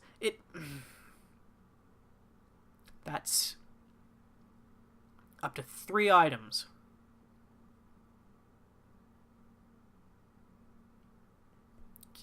That's a lot of durability in there. There's a lot of versatility. They have the bonding knife ritual. Helps, I guess, with morale, if you probably don't want to run them in big squads. Anyway, they have 4 the greater good, so they've got the enhanced overwatch, they've got the manta strike, so you can bring them down at the end of your movement phase 9 inches away from stuff and dump your firepower into stuff. You're not going to be jumping away anymore, unless you use the right stratagems. Your jump shoot jump is not back, but you don't need it. You never did. Okay, Crisis Bodyguards. These I think are stupid and you don't need them. They're the same as regular Crisis battlesuits, except more expensive. And they have Sworn Protectors. Roll a d6 each time a friendly Sept character loses a wound, whilst they are within 3 inches of this unit on a 2+. A model from this unit can intercept the hit. The character does not lose a wound, but this unit instead suffers a mortal wound. Each one of these is basically a Crisis Bodyguard Sergeant, but with still terrible ballistic skill. These, I agree with T, they should be ballistic skill 3+, they should be better than what they are, especially for their points cost, because they're more expensive than, regular battle suits, which is still very expensive. That's before you start putting items on them. Yeah, I think Crisis Bodyguards probably didn't need to be in this codex. I think they could have cut them. They're practically useless. I would never... Nah. Just take regular battlesuits. If you're going to take battlesuits, take regular battlesuits. Farsight Marksman. This guy is very cheap. And I like him. Not because he directs the sniper drones. Because he's a very cheap source of Markalite. So he's a 5-inch movement. So he's a little slower than your average fire warrior. He's weapon skill 5 up, as you'd expect. He's ballistic skill 3+. Cool. It's a pretty good ballistic skill. Especially in a T'au army, where everything seems to fluctuate between either 2 up, or 4 up, or 5 up, once you move. So 3 up, sure. He's got a Markalite and a pulse pistol. Well, you're probably never going to use that pulse pistol, and if you are, well, I feel sorry for you. The Markalite is the good thing, and you will probably be using that every turn, and never hurts to have one of these just for extra Markalites, for extra accurate Markalite. He has for the greater good, so he can contribute to Overwatch. He has a special stealth field, which adds 2 rather than 1 to his saving throw when he's benefiting from cover. So in cover, he's got a 2-up armor save. And then he has drone uplink. You can add 1 to hit rolls for Sept sniper drones in the shooting phase when they attack a unit that is visible to a friendly Sept Farsight Marksman. What I like about this is that he's only got to be able to see what the drones are targeting. And then the drones can hit on 4-ups instead of 5-ups. So the drones can be at their max range and pepper from a distance, or they can be in rapid fire range. So, yeah. My favorite unit, the XV95 Ghost Keel Battlesuit. So the Ghost Keel has a degrading stat line. It has 10 wounds. At max health, it has a movement of 12 and a ballistic skill of 4-up. And 3 attacks. As it drops down, its movement goes to movement 8, and then when it's almost dead, movement 4. Its ballistic skill goes down to 5-up at half health, but it never gets worse than a 5-up. Thank God. Praise the greater good. Yeah, that sounded wrong. Praise the Emperor. Its attacks, of course, decrease from 3 to 2 to 1. Its strength 6, its toughness 6. Yeah. It's 10 wounds, as I said. Its leadership 8. It's 3-up save. Its durability is not coming from its toughness, and it's not coming from its wounds or its armor save. as we'll see when we look at its rules in a little bit. It has the MV5 stealth drones, and it's accompanied by 2 of them. These are just 12-inch movement drones so that they can keep up with it. They're 5 up, 5 ups for weapon skill, ballistic skill. They're strength, toughness 4. They have an extra strength. They're 1 wound, 1 attack, leadership 6, 4 up save. The Ghost Keel is equipped with a fusion collider and 2 flamers. It is, of course, accompanied by 2 stealth drones, as I said. So, the fusion collider is 18 inches, heavy D3, and that's it. The rest of the stat line is exactly the same as a fusion blaster. So it could be a 1-shot fusion blaster. It could be a 3-shot fusion blaster. Take that chance. Come one, come all. Sure, it could eliminate a tank if it got close enough. Yes. Most people are going to fire down the Ghost Keel if it tries to do that, and that's kind of a silly move. But it can be very deadly. And still, sadly, it's good for picking. With the Fusion Collider, it's probably better off in the midfield when it infiltrates. Picking off big things that are going to charge at you. The first thing that springs to my mind is big, heavy units that, shock units that want to get to you. Transports, Carnifexes, larger demons, things of that nature, demon engines, things of that nature that want to get closer. Yeah. Fusion Collider. I wouldn't equip it with that. T's Ghost Keel is not equipped with a Fusion Collider. The 2 flamers, well, they're flamers. They're 8-inch, assault D6, strength 4, AP 0, 1 damage. They automatically hit. So 2d6 automatic hits. That's certainly painful Overwatch. The model may replace its Fusion Collider with a Sislik Ion Raker, and I personally think that the Sislik Ion Raker is the better gun, especially since it's had an upgrade here in the Codex.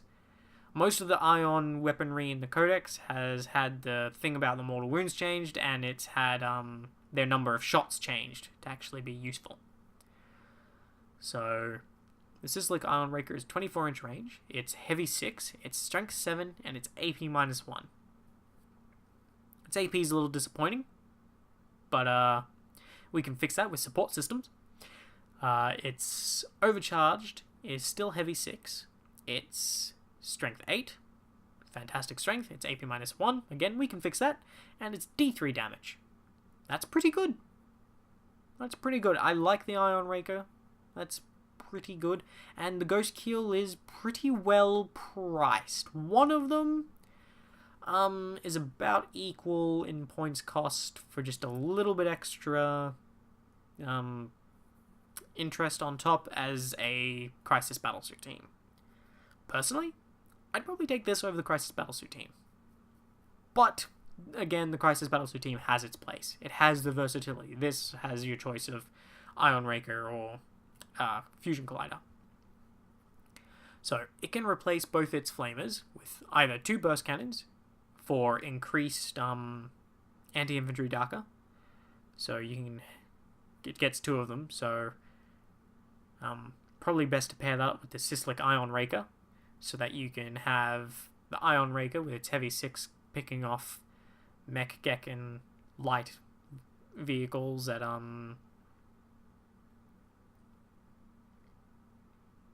vehicles at 24-inch range, and then use its burst cannon at 18-inch range for 8 strength 5 shots. Lay on the dice. The fusion blasters, they're probably better if you're going with the Fusion Collider. If you're going to go with the Fusion Collider, go with the fusion blasters. Same range, same profile, except it's 1 shot. So with the Fusion Collider and the Fusion Blaster, yeah, you're going to be running somewhat expensive, not overly, but somewhat. But you're going to have D3. You're going to have a minimum of 3 shots with your fusion guns, and you're really going to be a threat to anything big in the midfield, and if you can get into their backfield, ooh, you'll wreck up their armor. Essentially, D3 plus 2 fusion shots once you give it the 2 fusion blasters. The model may take up to 2 items from the support systems list. I'm not sure exactly off the bat what benefits it. First thing that springs to my mind is the advanced targeting system, which we'll go into.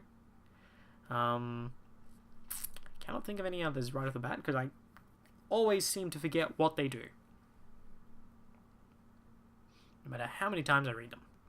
It has the for the greater good increased the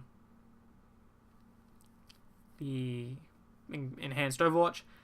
It has the Ghost Kill Electronic Warfare Suite. This has had a change from the index, so it now has a 6-inch range instead of a 12-inch range. So if they want to hurt you, if they want to hit you properly, they're going to be right up in your grill, which means they're right inside your perfect fire range. Your opponent must subtract 1 from hit rolls for models attacking this model from more than 6 inches away.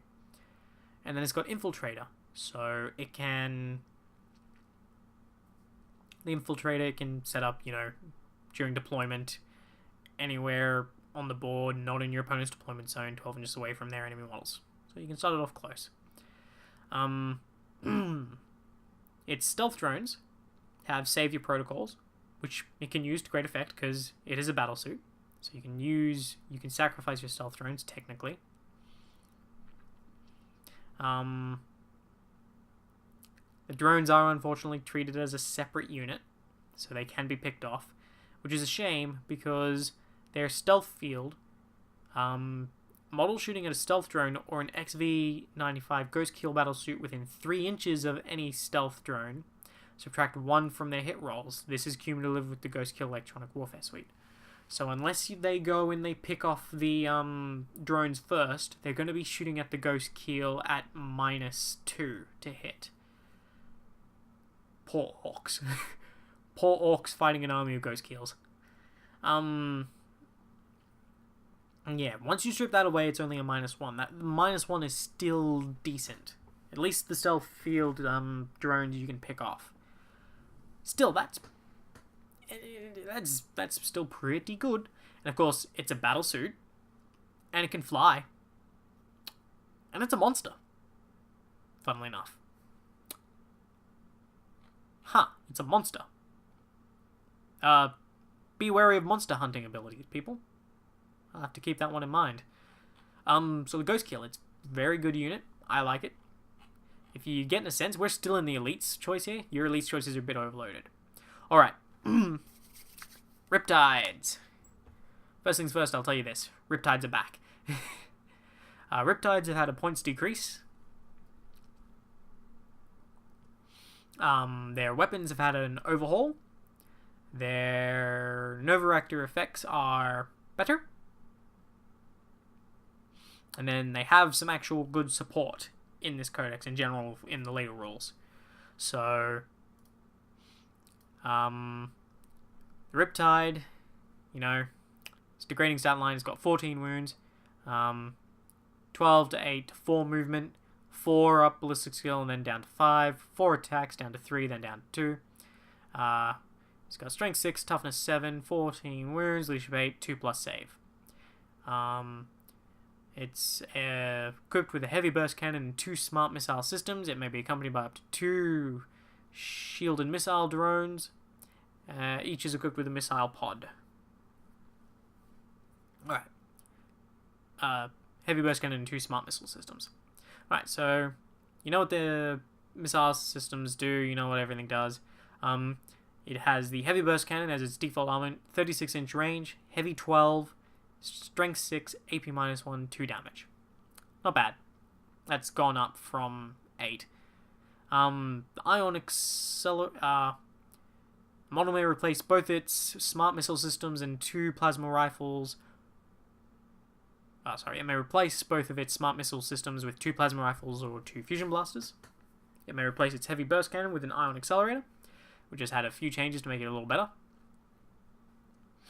It's got its standard, it's got its standard fire mode, 72 inches, heavy D6, strength 8, AP -3, D3 damage.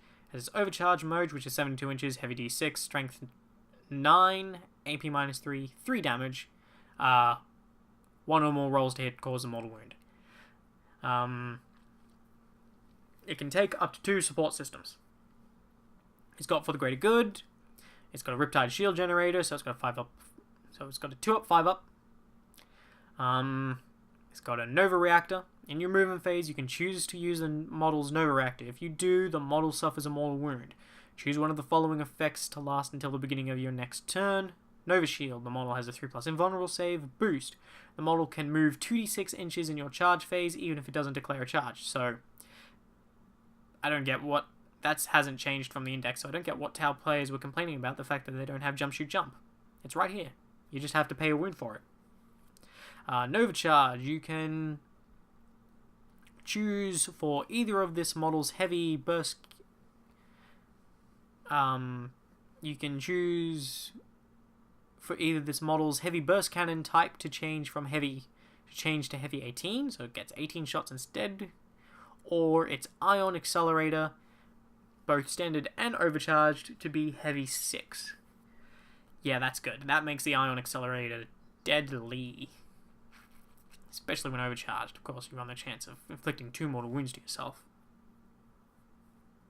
It has the drone support.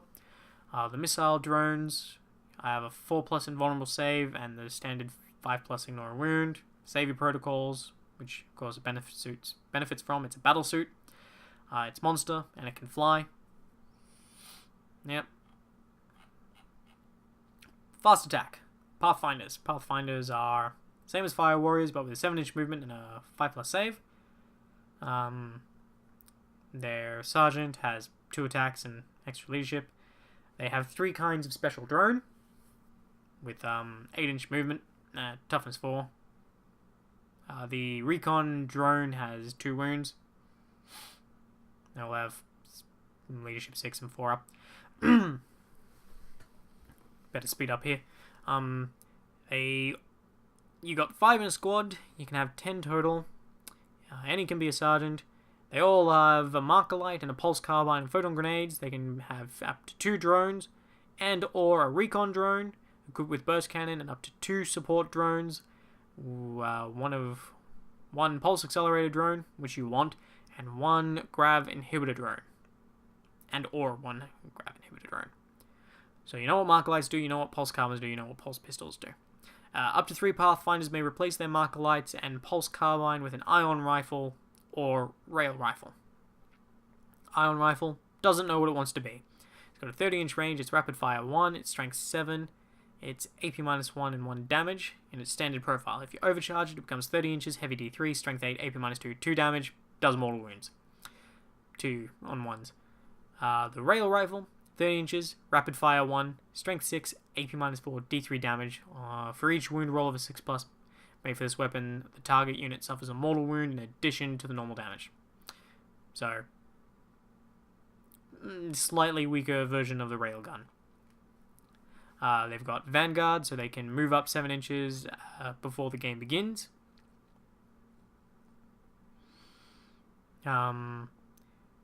Units making save against attacks made by a Pathfinder team that is within 3 inches of a friendly recon drone do not get any cover bonuses. They have the bonding knife ritual, and their drones, they're all the same. The pulse accelerator drone gives friendly T'au infantry units within 3 inches of any pulse accelerator drone. It increases their range of their pulse pistols, pulse carbines, and pulse rifles by 6 inches.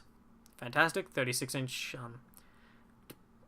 because you can immediately, when they deploy, you separate that from the Pathfinder squad, and then you shuffle that over to your strike team, and you keep them with your strike teams, and all of a sudden you got 36-inch range, rapid fire, basic guns. The Grav Wave Generator, enemy units beginning a charge move within 12 inches of any Grav Inhibitor drones, which will be most, reduce their charge distance by D3. Yep.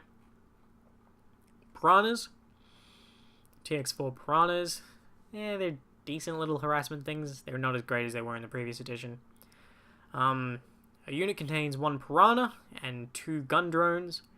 It can include up to 5 piranhas. Each is equipped with burst cannon, and the gun drones are equipped with 2 pulse carbines. Any model may replace its burst cannon with a fusion blaster and up to 2 seeker missiles. Okay. The piranhas have attached drones, and they explode on a 6, dealing a mortal wound to things within 3 inches. And the drones are the same. If you just want to field hordes of drones, you can do that. If you just want to buy gun drones, shield drones, or marker drones separately, have at it. You can do that. That's the next choice. Tactical drones. The unit contains a minimum of 4 drones. In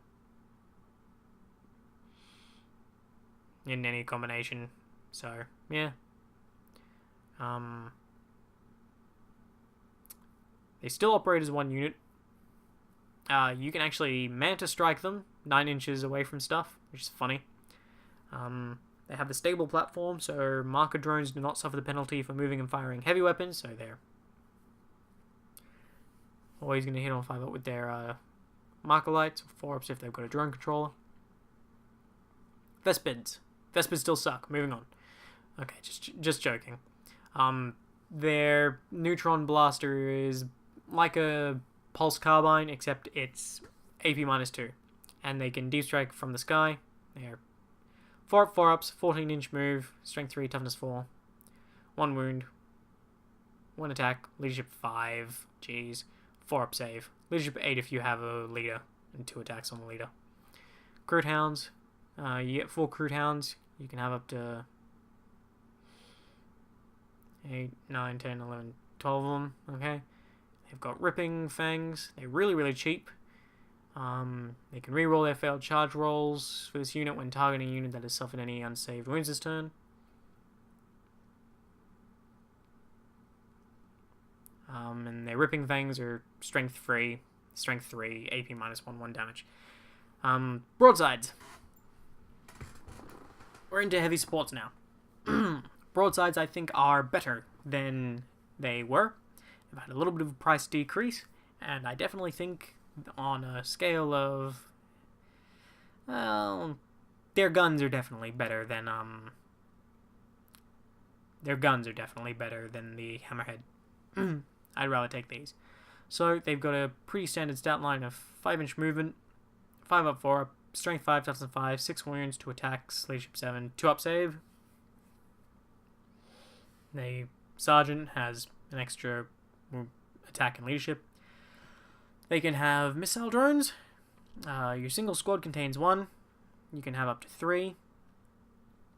Sergeant can replace any of them. They're each equipped with a heavy rail rifle and 2 smart missile systems, and may be accompanied by 2 missile drones, each equipped with a missile pod, or up to 2 tactical drones. So the heavy rail rifle is 60 inches, heavy 2, so 2 shots. Strength 8, AP -4, D6 damage. No, 6 up to wound. You cause a mortal wound in addition. You know what those are. You can replace it with 2 high-yield missile pods. So the high-yield missile pods are 36 inches, heavy 4, strength 7, AP -1, D3 damage. So 8 shots with those. They can replace their smart missile systems with 2 plasma rifles. They can take seeker missiles, and they can take 1 support system. They have For the Greater Good and Bonding Knife Ritual. Their drones are all the other drones. The gunship. The gunship is more expensive for less shots with the railgun, but a slightly better ballistic skill. So, same as, the exact same as Long Strike's gunship, except they have a ballistic skill of 3+ instead. All the weapons are the same, all the options are the same, except they only have attached drones, hover tank, and explodes. Meh. Skyra gunships.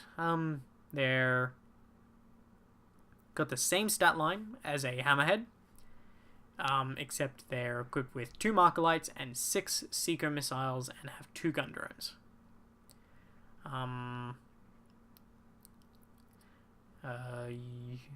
You can replace its... Instead of being accompanied by 2 gun drones, it can take up to 2 burst cannons or 2 smart missile systems. I'd probably replace the drones. It's got a velocity tracker, so you add 1 to hit rolls for this model when it shoots at a unit that can fly. So a lot of the time, on 2-ups, it'll be hitting things with fly with its seeker missiles. If you can get 2 marker lights on them. It explodes, it's a hover tank. It has all the usual drone stuff. I think the Skyray is better now that they've had the changes to seeker missiles. Sadly, you do have to put anywhere between 3 to 6, which is all of them, of your seeker missiles to take out enemies. 3 if you're taking out something mid-ranged. 6 if you're trying to take on something that's the equivalent of an enemy tank, if you want to destroy armor. Sniper drones. Sniper drones are the same as every other drone, except they have a 5+ to hit. So they're the same as gun drones. They're just very fancy gun drones with that come in squads of 3. You can have up to 9 of them. Their long shot pulse rifles are 48 inches, rapid fire 1, strength 5, and they can freely target characters. If you make a wound roll of 6+ for this weapon, it inflicts a mortal wound on the target in addition to its normal damage. That was not there before. So now they actually have the sniper rule. Sniper drones are better. I missed that when I went over that, because I'm pretty sure that was not there in the index. And, they have for the greater good, saving protocols, and -1 to hit them if they're outside of 12 inches from the guys shooting at them. TY7 Devilfish is your only dedicated transport. It's a same as a gunship, except it's 1 wound less with 12 wounds, which is pretty good for transport, and it's 1 ballistic skill less, so ballistic skill 4+.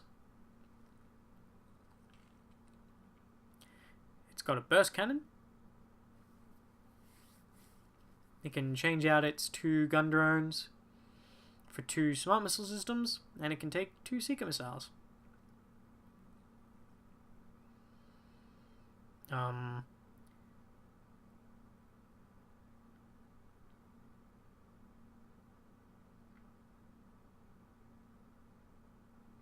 It has a turret mounting, which units attacked by a devilfish with an MB3 recon drone embarked within it do not gain any bonus saves for being in cover. Okay.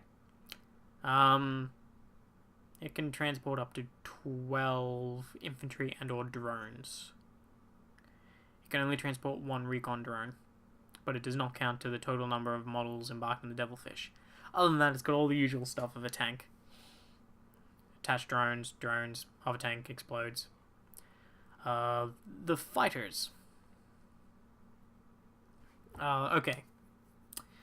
The fighters are the Razor Shark, which is the strike fighter. It's got a minimum movement of 20, maximum of 50. It's ballistic skill 4 up, which is terrible. And 3 attacks, also terrible. Its strength and toughness 6. It's got 12 wounds and a 4-up save. Wow, that is a really terrible fight. Wow, that is a very light fighter. It is equipped with a burst cannon, a quad ion turret, and 2 seeker missiles. The quad ion cannon is exclusive to it.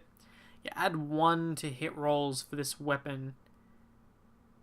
Okay, so it will be hitting on 3s against things that fly with its quad ion cannon, and 4s with everything else, except for the seeker missiles, which will be hitting on 5s. So the quad ion turret is 30 inches, assault 4, strength 7, AP -1, and overcharged at strength 8 AP minus 1 D3 damage, but it causes mortal wounds to you on a 1. It's hard to hit, so it's minus 1 to hit. It's crash and burn, so it explodes and does D3 wounds on a 6. Supersonic.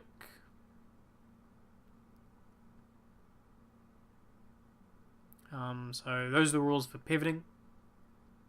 And it goes a full 20 when it advances. So it can move 70 inches. The Sunshark Bomber. The Sunshark Bomber, in my opinion, is the better flyer. If you're going to take one of them, take the Sunshark Bomber. It's so great for shredding infantry. It's all the same stuff. It's same stats, but it's got a Markalite, a missile pod, and 2 Seeker missiles. And it's got 2 interceptor drones, each equipped with 2 ion rifles. Ion rifle, we know what they do from the Pathfinder profile. They're exactly the same. It's got all the same stuff as the other fighter, but it has pulse bombs. This model may drop a pulse bomb as it flies over an enemy unit in the movement phase. To do so, after this model has moved, pick one enemy unit that it moved across, then roll a d6 for each model in that unit, up to a maximum of 10, adding 1 to the result if the enemy unit is infantry. For each roll of a 5+, so 4+ for infantry, the target unit suffers 1 mortal wound. Sweet. The fortifications, I'm not going to go over the fortifications. They're exactly the same. The Storm Surge is exactly the same. The Storm Surge, 20 wounds, still doesn't have the battlesuit keyword. There's been some changes, I think? No. Still has destroyer missiles, which work the same as Seeker missiles, except they do D3 mortal wounds if they hit. So, cool. Still got their bursting fragmentation projector, that's all the same. The Pulse Driver Cannon, 72 inches, heavy D6, strength 10, AP minus 3, D6 damage. Or the Pulse Blast Cannon, which has a shorter range of 30 inches, and then it's got a medium range and then a close range. At long range, it's 6 shots at strength 10, AP 2 damage. If they get within 20 inches, it's heavy 4, strength 12, AP minus 2, 4 damage. And if they get within 10 inches, it's heavy 2, strength 14, AP minus 4, 6 damage. Wow. I had a discussion with this on T. He thinks the Pulse Blast Cannon is better. I think they're both useful in different aspects, but the Pulse Driver Cannon has a bit more randomness that makes it a little bit trickier. May replace its flamers with 2 burst cannons or 2 airburst fragmentation projectors. May replace its Pulse Blast Cannon with a Pulse Driver Cannon. May be equipped with up to 3 items from the support weapons systems list. It's all the same with Walking Battleship, Stabilizing Anchors, and Explodes from the index. Stabilizing Anchors is that it may deploy its anchors at the end of your shooting phase. While they're deployed, it cannot pile in and fight back, but you add 1 to its hit rolls. Then you retract them in the movement phase. And then Walking Battleship is the usual Titanic thing of it can fall back in the movement phase and still shoot in the same turn, and can move back over infantry. So, no more covering. I think I've covered the vast majority of the weapons. Most of the ion weapons have had a change. Everything else stayed the same, sadly. So Markalites. Anytime you hit something with if a model other than a vehicle fires a Markalite, it cannot fire any other weapons that phase. When a unit hit by a Markalite, When a unit is hit by a marker light, place a counter next to it for the remainder of the phase. The table below describes the T'au Empire models, the benefits they receive when shooting at a unit that has a marker light counter. All effects are cumulative, so if they have one marker light counter on them, they reroll ones to hit that unit. I made this argument to T. T is all hung up on you need 5 marker lights to add 1 to your hit rolls. For me, it's more like you're hitting on 4s, embrace that fact. 5 is, that's a lot of effort, when really all you need is just 1 on everything, on all the enemy units you're going to be shooting that turn. I think you only really need 1 mark light, and to obsess over getting the 5 or more is probably a waste of mark lights. 2 marker lights lets destroy and streaker missiles be fired at the unit's normal ballistic skill, rather than only hitting on 6, and any modifiers. Number 3 marker lights means that the target unit does not gain any bonus from being in cover. And 4 is that T'au Empire models attacking that unit do not suffer the penalty for moving and firing heavy weapons or advancing and firing assault weapons. Alright, support systems, very quickly. The advanced targeting system increases the AP characteristics of all your weapons by 1. The counter-fire defense system, a model equipped with this can reroll failed hit rolls when firing Overwatch. Deadly, but very defensive. The Iridium Battlesuit is an option, which increases save to a 2+. The drone controller is SEP drone units within 6 inches of the model. With the drone controller, add 1 to their hit rolls, which means a lot of time they'll be hitting on 4s.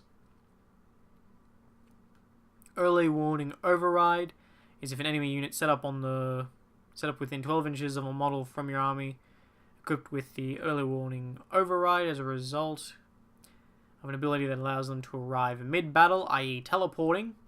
Then at the end of that phase, the model may immediately shoot at one of those units as if it were your shooting phase, but must subtract 1 from your hit rolls when resolving your shots. So slight change there. It's got to be, so they can't just be piling out of transports like they were in the index. They've got to actually be, teleporting in or something. The multi-tracker, reroll hit rolls of 1 in the shooting phase for a model equipped with a multi-tracker if it fires all of its weapons at the same target and the target contains 5 or more models. Yeah, pass on that. That's too many restrictions and stupid. The shield generator, just 4-up invul save, can't take it on a Riptide. Sweet. Target lock does not suffer the penalty for moving and firing heavy weapons or for advancing and firing assault weapons. The model can also advance and fire rapid fire weapons, but must subtract 1 from its hit rolls when doing so. Target lock's pretty good. Pretty good on battlesuits. And then the velocity tracker is also pretty good. Add 1 to hit rolls for models with a velocity tracker when it shoots at a unit that can fly. And given the proliferation of, things that have minuses when they're flying, and other factions like Dark Eldar. Yeah. So, that brings us to the end of the very long part. I'm very sorry that took us 2 hours to get through. If you're still listening to this, sure, thanks. Okay, supremacy through unity. So you have your objective secured. You have the match play rule, where if you're playing a matched play game, then in a battle-forged army, you can include no more than 1 commander in each detachment. You have your sept tenants, which affect everything with the sept keyword. You can include Kroot and Vespid in a T'au Empire detachment, but does not prevent other units in the detachment from gaining the sept tenant, but they don't get the sept tenant because they don't have the sept keyword.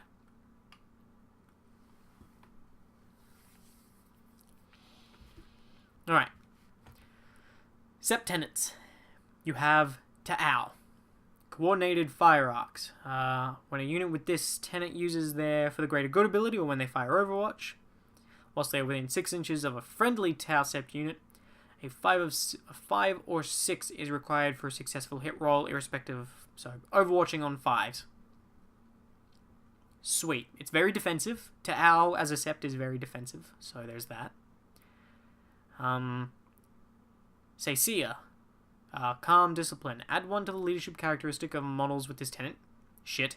In addition, in the shooting phase, you can re-roll a single failed hit roll when a unit from this with this tenant shoots. Could go either way on that one. T seems to think it's good. I think it's a salamander rehash, but in the wrong faction. Viola.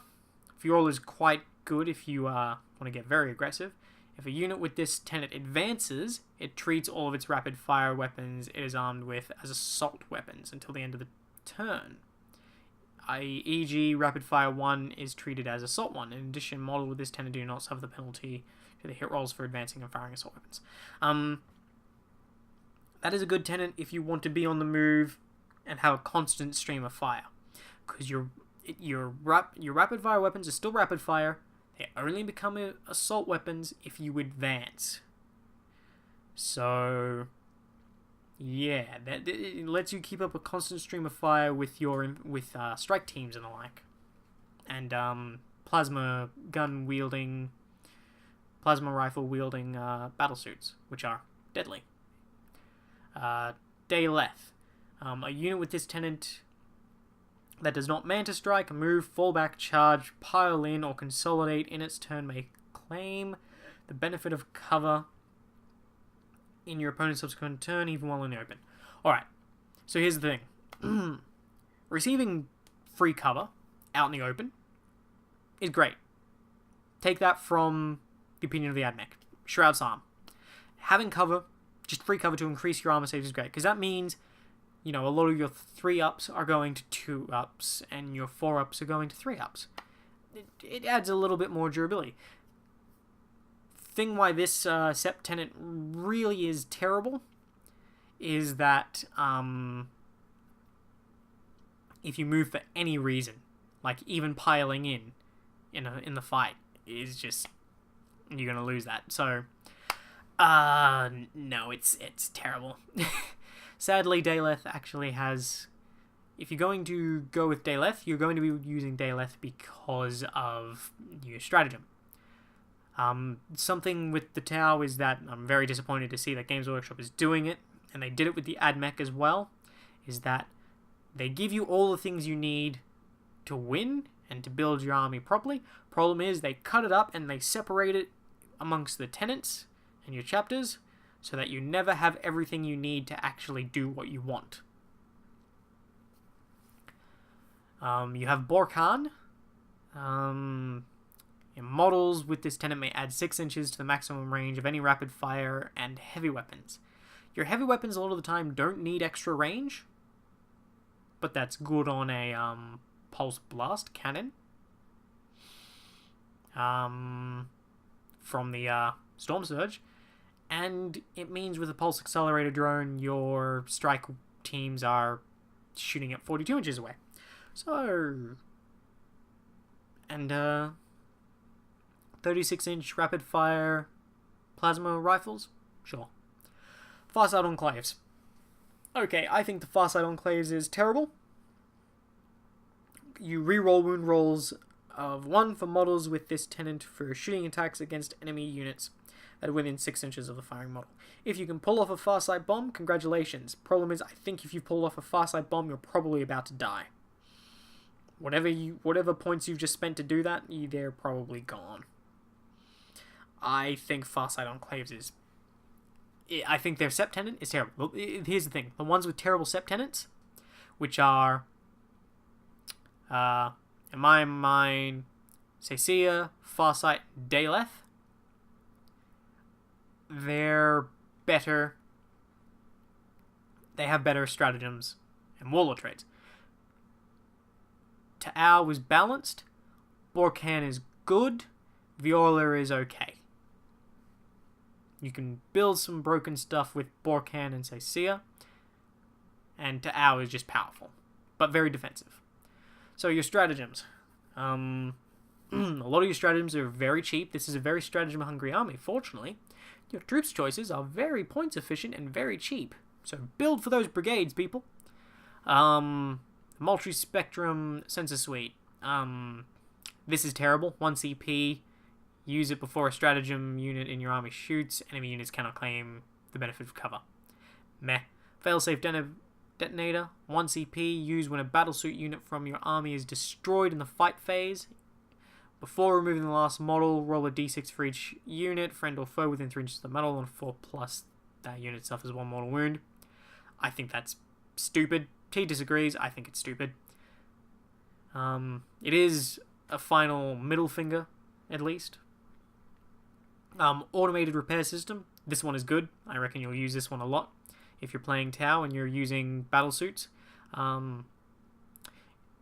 Use this stratagem at the start of any turn. Pick a vehicle or a battlesuit from your model from your army. That model regains D3 lost wounds. So here's the thing: most battlesuits have the monster keyword. But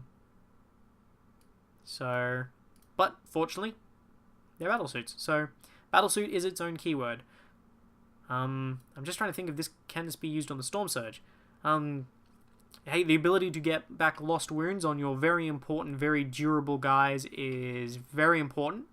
For 2 CP, I reckon you can do that. Just checked, the Storm Surge is indeed a vehicle, so you can indeed restore D3 wounds to it. It especially helps with just the ability for 2 CP to restore D3 wounds to an important unit in your army. Can be the difference between losing a warlord or shooting on a 5-up. The Neuro Web System Jammer, 2 CP. Pick this. Use the stratagem at the start of the enemy shooting phase. Pick an enemy unit within 18 inches of a battlesuit commander, which, you know, most of your guns are 18 inches. Your opponent must subtract 1 from hit rolls made for that unit this phase. That's a way to survive a counterattack if your crisis suit bomb doesn't go very well. The repulsor impact field is shit, and you'll probably never use it. If you do, you're wasting your command points. Use this stratagem after an enemy unit successfully charges a battlesuit unit from your army. Roll a dice for each model in the unit that is within 3 inches of your unit. On a 6, that model suffers a mortal wound. Pass. Command and control node. T thinks this is terrible. I think it's pretty good, but also very situational. It's 1 CP. Use a stratagem at the start of your shooting phase. Pick a Sept commander from your army. That commander may not shoot this phase, but 1 Sept battlesuit unit from your army that is within 6 inches of that commander may reroll failed wound rolls this phase. T's argument is that why isn't your commander shooting? Your commander should always be shooting. And my argument is sometimes your commander is not going to be shooting, and the perfect opportunity to shoot those, to buff those battlesuits, is broadsides. And or a Riptide that you really needed to kill something. The EMP grenade, T thinks it's terrible. Again, I think it's pretty good. Well, we both think it's okay. It's just a 1 CP to let your guys throw a grenade, which admittedly will hit on a 4-up on your standard guys, but 2-ups and 3-ups on some of your characters, just to do D3 mortal wounds to a vehicle. D3 mortal wounds, mortal wounds are nothing to sniff at. Hunting Hounds, it's only really for Crute, it's 1 CP. When a Crute Hound unit from your army completes a charge against an enemy unit until the end of the phase, you can re-roll failed charge rolls for other friendly Crute units that are within 12 inches of that Crute Hound unit after it completes its charge move. Meh. Uplinked Markerlight.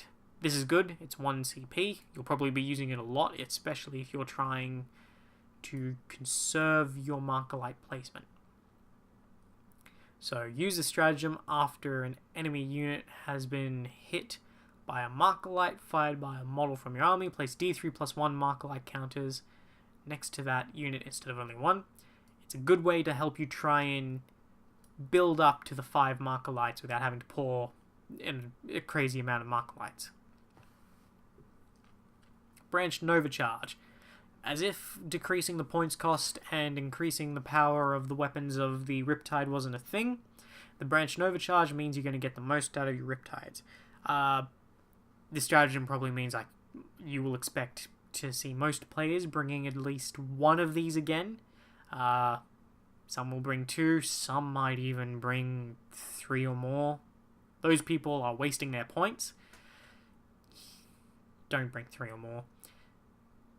They're essentially... They cost twice as much as 3 crisis battle suits for minimal increase. And less versatility. And almost the same durability. So, just... without the effect of killing yourself. But the Branch and Overcharge still makes Riptides very good. Use the stratagem when you choose to use an XV-104 Riptide Battlesuits Nova Reactor. So you can only use it on one Riptide. You may choose 2 effects from those listed rather than 1. So you get 2 Nova effects for the price of 1 CP. And 1 mortal wound. Sweet. The support turret replacement. Use a stratagem at the end of your movement phase. Pick a friendly strike team or breacher team whose DS8 tactical support turret has been destroyed. You immediately set up a new DS8 tactical support turret in unit coherency with the rules described. I discussed this with T. We're pretty sure that uses reinforcement points, so probably never going to use that because while the tactical turrets are 0 points, but the weapons they're equipped with, can actually go up to 23 points. So maybe if you really rely on a list built around gun emplacements. Point defense targeting relay. Use the stratagem when an enemy unit declares a charge against a vehicle from your army. When your unit fires Overwatch on a 5 or 6, it hits. So if you're not T'au, Sept, then you can use this to let your vehicles overwatch on 5 or 6. If you are T'au Sept, you're never going to use this and it's a waste of your CP. Emergency Dispensation. This is the obligatory relic. And the relics are actually pretty good. The 3 CP is the Orbital Ion Beam. It works the same way as the 1000 Suns Orbital Beam. In the shooting phase, you have to have a T'au Empire commander that did not move or use their Manta Strike ability. And you got to pick 2 points on the battlefield, 2d6 apart. Draw an imaginary straight line 1 millimeter wide between those 2 points and roll a dice.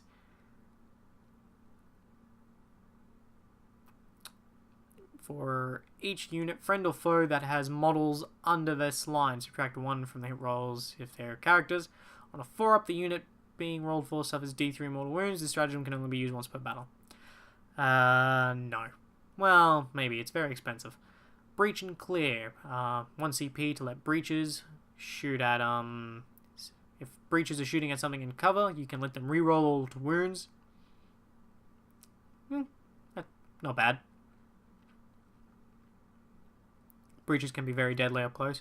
Recon Sweep, let your Pathfinders advance 2d6 in the shooting phase. Not really good for getting your Pathfinders anywhere except for in position, because you're sacrificing Markerlight shots to do that one, because they can't shoot or charge the turn they use this stratagem. So, you can move 7, advance, and then you can move in further 2d6. Probably only best for objective grabbing at the end of the game.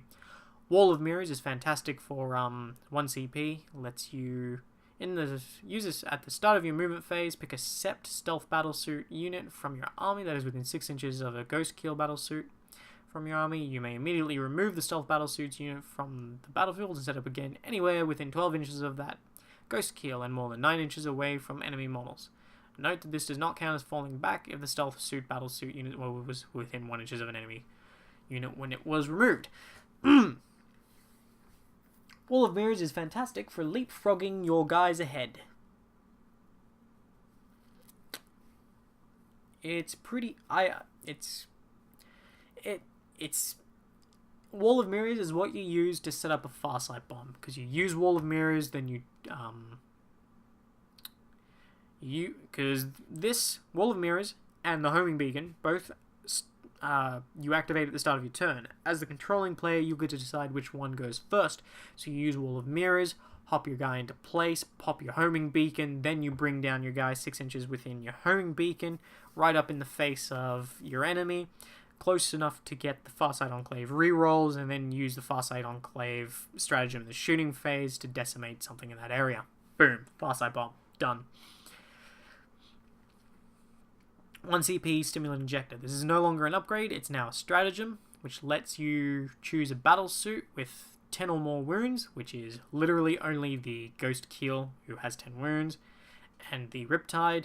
It gets to shoot at it. It gets to use its top damage table, so it gets to act as if it was at full health for the rest of the turn. The rest are exclusive ones. So the T'au stratagem, the T'au sept,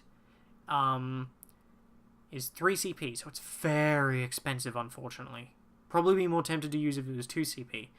After a unit from your army inflicts an unsaved wound on an enemy unit in the shooting phase, you can add 1 to wound rolls for any other T'au sept units from your army that target the same enemy unit in the phase. Instead of using the orbital bombardment, you will use the focused fire if there is something you really want to kill. Very few other factions say that their basic infantry can shoot a Titan from 42 inches away and wound it on fires. Its problem is just it's a little expensive. Oh, I missed one that is just for all T'au, and that is the 2 CP positional relay, and it lets your MB3 recon drone basically act as a homing beacon.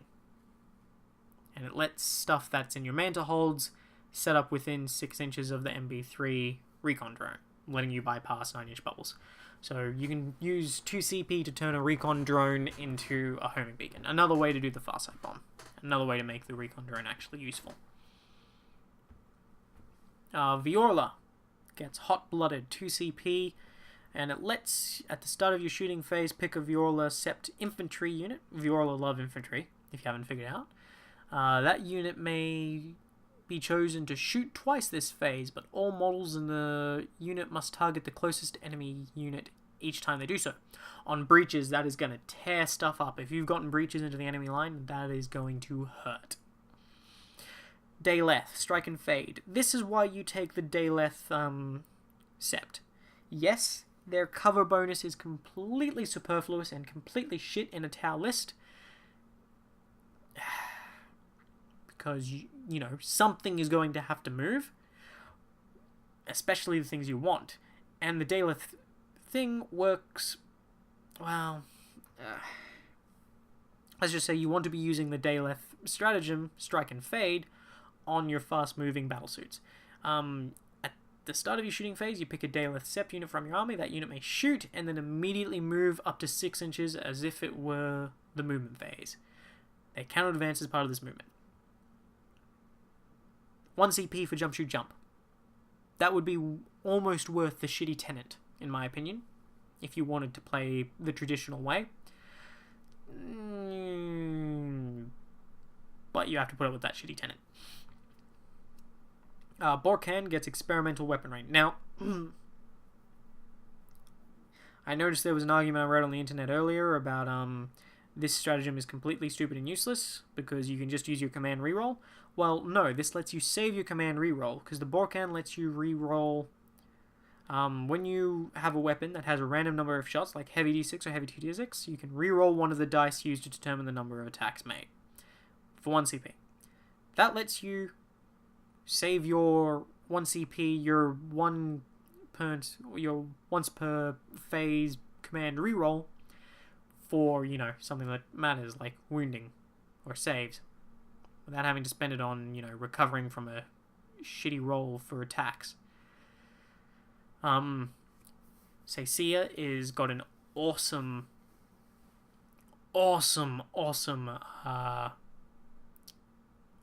stratagem. Orbital Marker Distribution Uplink. 2 CP to pick an enemy unit at the start of your shooting phase that is visible to one of your sept characters. That unit and all other enemy units within 6 inches of it gain a Marker Light counter. 2 CP, 1 character, line of sight, everything within 6 inches of your target gets That's a good way to... Like I said, you often only need one mark light on one thing to get a good use out of it. Mark light a whole swath of stuff. Real easy. Before you even shoot your marker lights. 2 CP for drop zone clear. This is what can make your Farsight bombs really work, and you kind of need it. Use a stratagem at the start of your shooting phase. Choose a Farsight Enclave battlesuit unit from your army that was set up on the battlefield using its Mantis Strike ability this turn, so it has to come down. Add 1 to its hit rolls for that unit this phase. So that's how you get your guys hitting on 3-up. Farsight Bomb, this is why I think Farsight Enclave sucks. It costs too many CPs to do their one-trick stratagem, to do their one-trick strategy, which is where a lot of their strength used to come from. Almost done. Almost done. You have Warlord traits. So you have Precision Hunter. Reroll wound rolls of 1 made for your Warlord against enemy vehicles and monsters. Okay. Through Unity Devastation, Onvar has this. Experts, nope, that's the fluff. In the shooting phase, you can pick an enemy unit that is visible to your Warlord. Until the end of the phase, each time you make a wound roll of 6+ against that unit, for an attack made by a friendly Sept unit within 6 inches of your Warlord, the armor penetration characteristic of that attack is improved by 1. I don't think there is a single... there's not a single command choice, single HQ unit that doesn't actually benefit from that Warlord trait. I think that is a very good Warlord trait, mostly because it doesn't buff just your Warlord. Like, it actually enhances the rest of your army. And AP is something you can sometimes struggle with in this army, sadly enough, unless you start paying points for it. But think about through Unity Devastation combos very well. When you're anchoring a gun line of infantry, or if you're just moving around with your infantry, it lets you buff your fire base of battle suits as you move them around, because it's got no restrictions on movement. It's just within 6 inches, and then of course you get to pick a target. So really lets your focus down something and increase your AP, which is good because a lot of your good weapons in this army have AP -1, have high strength but low AP. A Ghost Walks Among Us. This is Dark Striders. So when your Warlord advances, add 6 to their move characteristic for that movement phase instead of rolling a dice. So that means Dark Strider will never be your Warlord, because that is terrible. Through Boldness Victory. If your Warlord is within 12 inches of an enemy unit at the start of your shooting phase, you can re-roll failed hit rolls made for your Warlord until the end of the phase.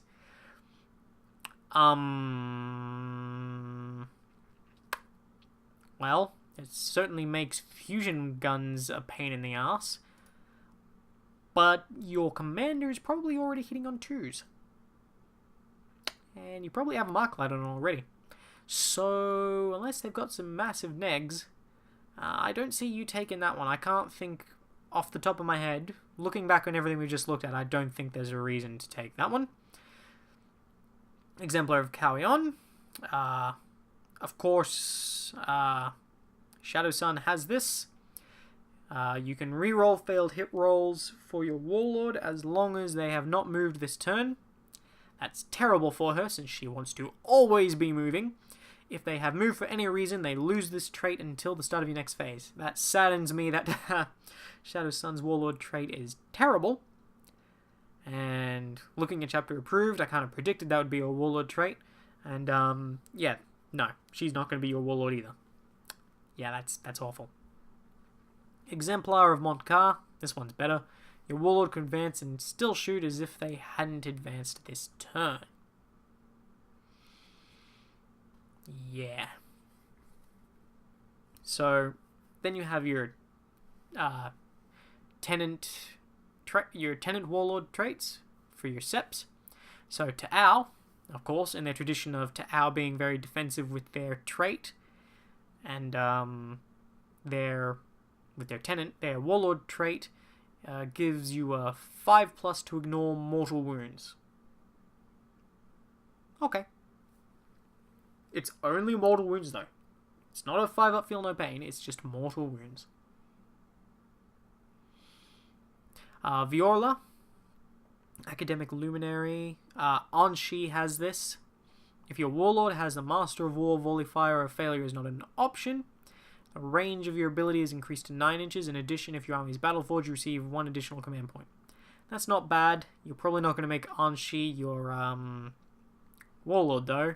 Yeah, because his Failure is not an option. Rather get the Master of War or Volley Fire increased to 9 inches, thank you. And get that 1 additional command point. Dayleth. Dayleth are so saddening. Their Sept Tenant is terrible. Their Stratagem is great. And their Warlord trait is also terrible. And whilst within 12 inches of your Warlord, friendly Kroot and Vespid units gain for the greater good ability. Frack off. Sacia, Beacon of Hope. This is pretty terrible. Probably don't want to use the Sacia Warlord trait. Friendly units within 6 inches of this model reduce the number of models that flee as a result of a failed morale test by 1.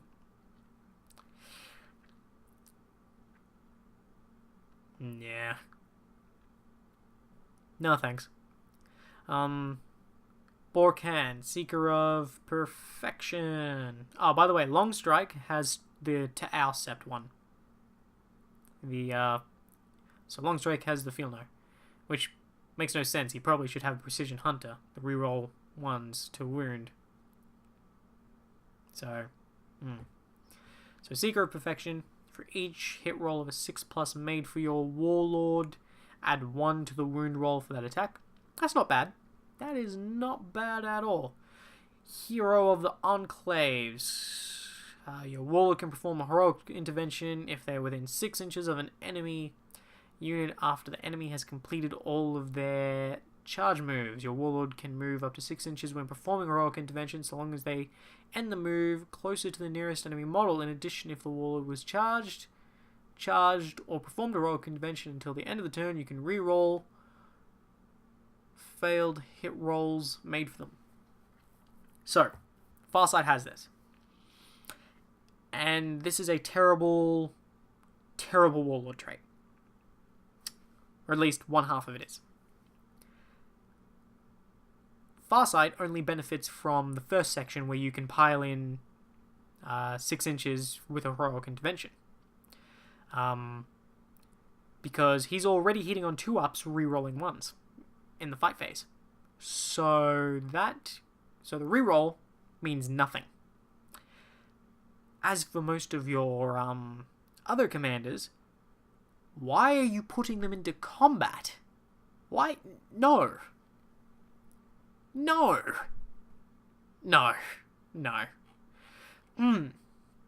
Right, signature systems. I think your relics in the tower are actually fantastic, and I look forward to trying these out.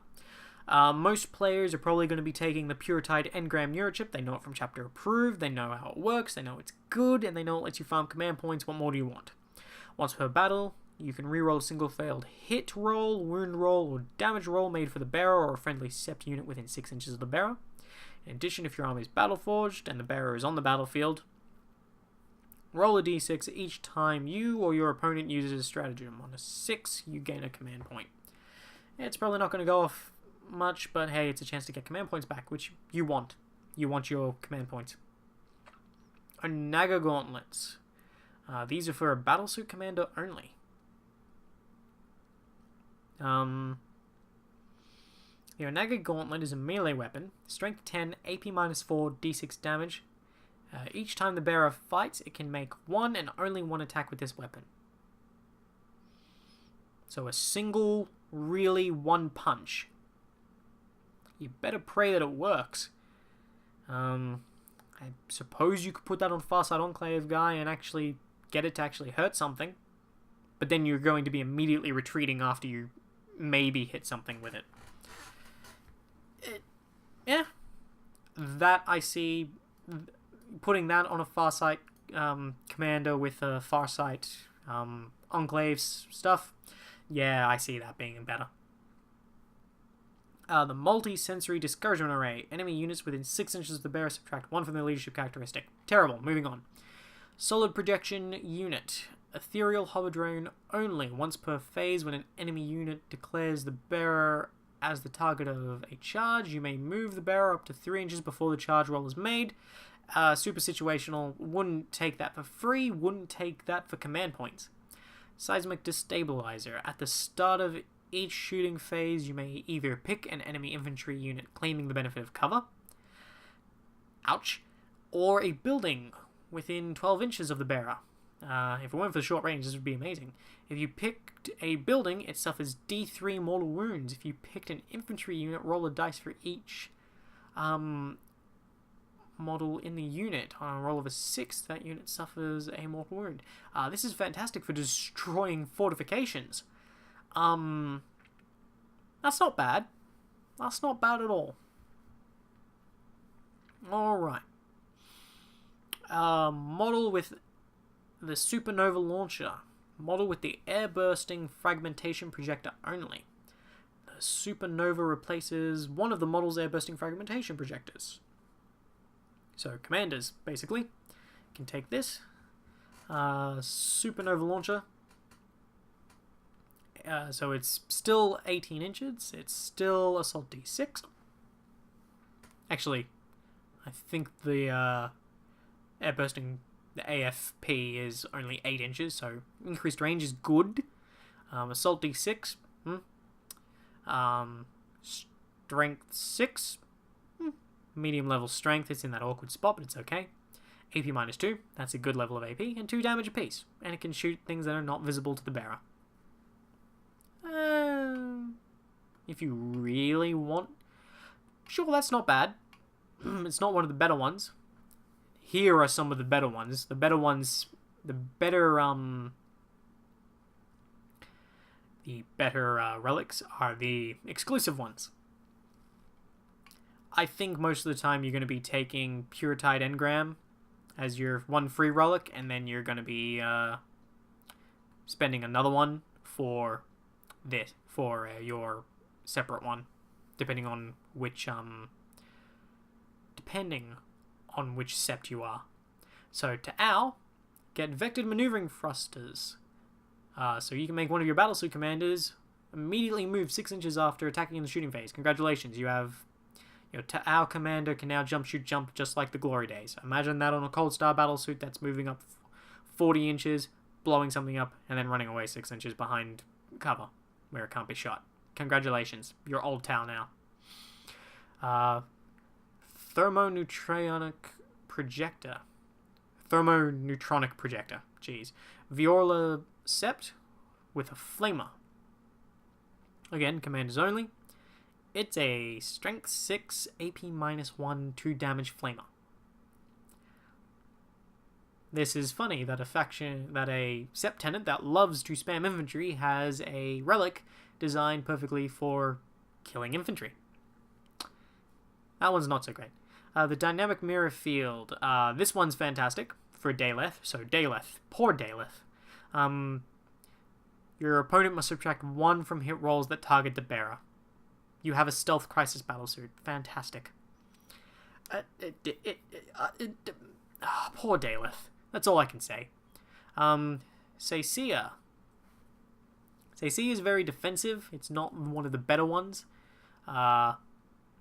Any enemy units that choose the bearer's unit as the target of a charge must subtract 2 from their charge distance. It's okay if you're trying to protect, your battlesuit commanders. Plasma accelerator rifle, Borkan Sept with a plasma rifle only. It's a powerful plasma rifle.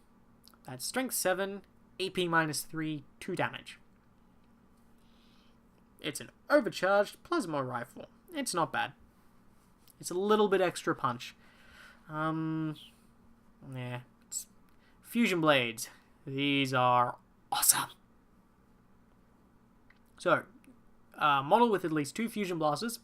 Sure, fine, whatever. I'll put that on a Cold Star Commander. My Cold Star Commander is going to have 2 fusion blasters anyway. And then, it has the shooting capability of 2 fusion blasters. And then it also has melee mode, which is strength 8, AP -4, D6, the same as if it was shooting. If it's ranged, it keeps the ability of rolling 2d6 and picking the highest for damage if it's in half range. And for melee, it can only make 2 attacks with this weapon. So, again, that's another one where you want the Far Side Enclave thing on it. Okay, I'm not going to go into points value. We've gone on long enough. So, thank you all for listening to this review. I think this codex is solid. Probably it's better than having no codex. It's not up there. It's closer to the AdMech one, which is strong, but can also both flop and go well. So it depends on how you're going, how you're rolling, and how you build. It has some very strong build potential. I particularly like Borkan, T'au, and Viola. And Sacyr as well. I wish Daleth worked. I think they had a specific vision with Daleth, and the rules just don't complement the vision that they had for it creatively.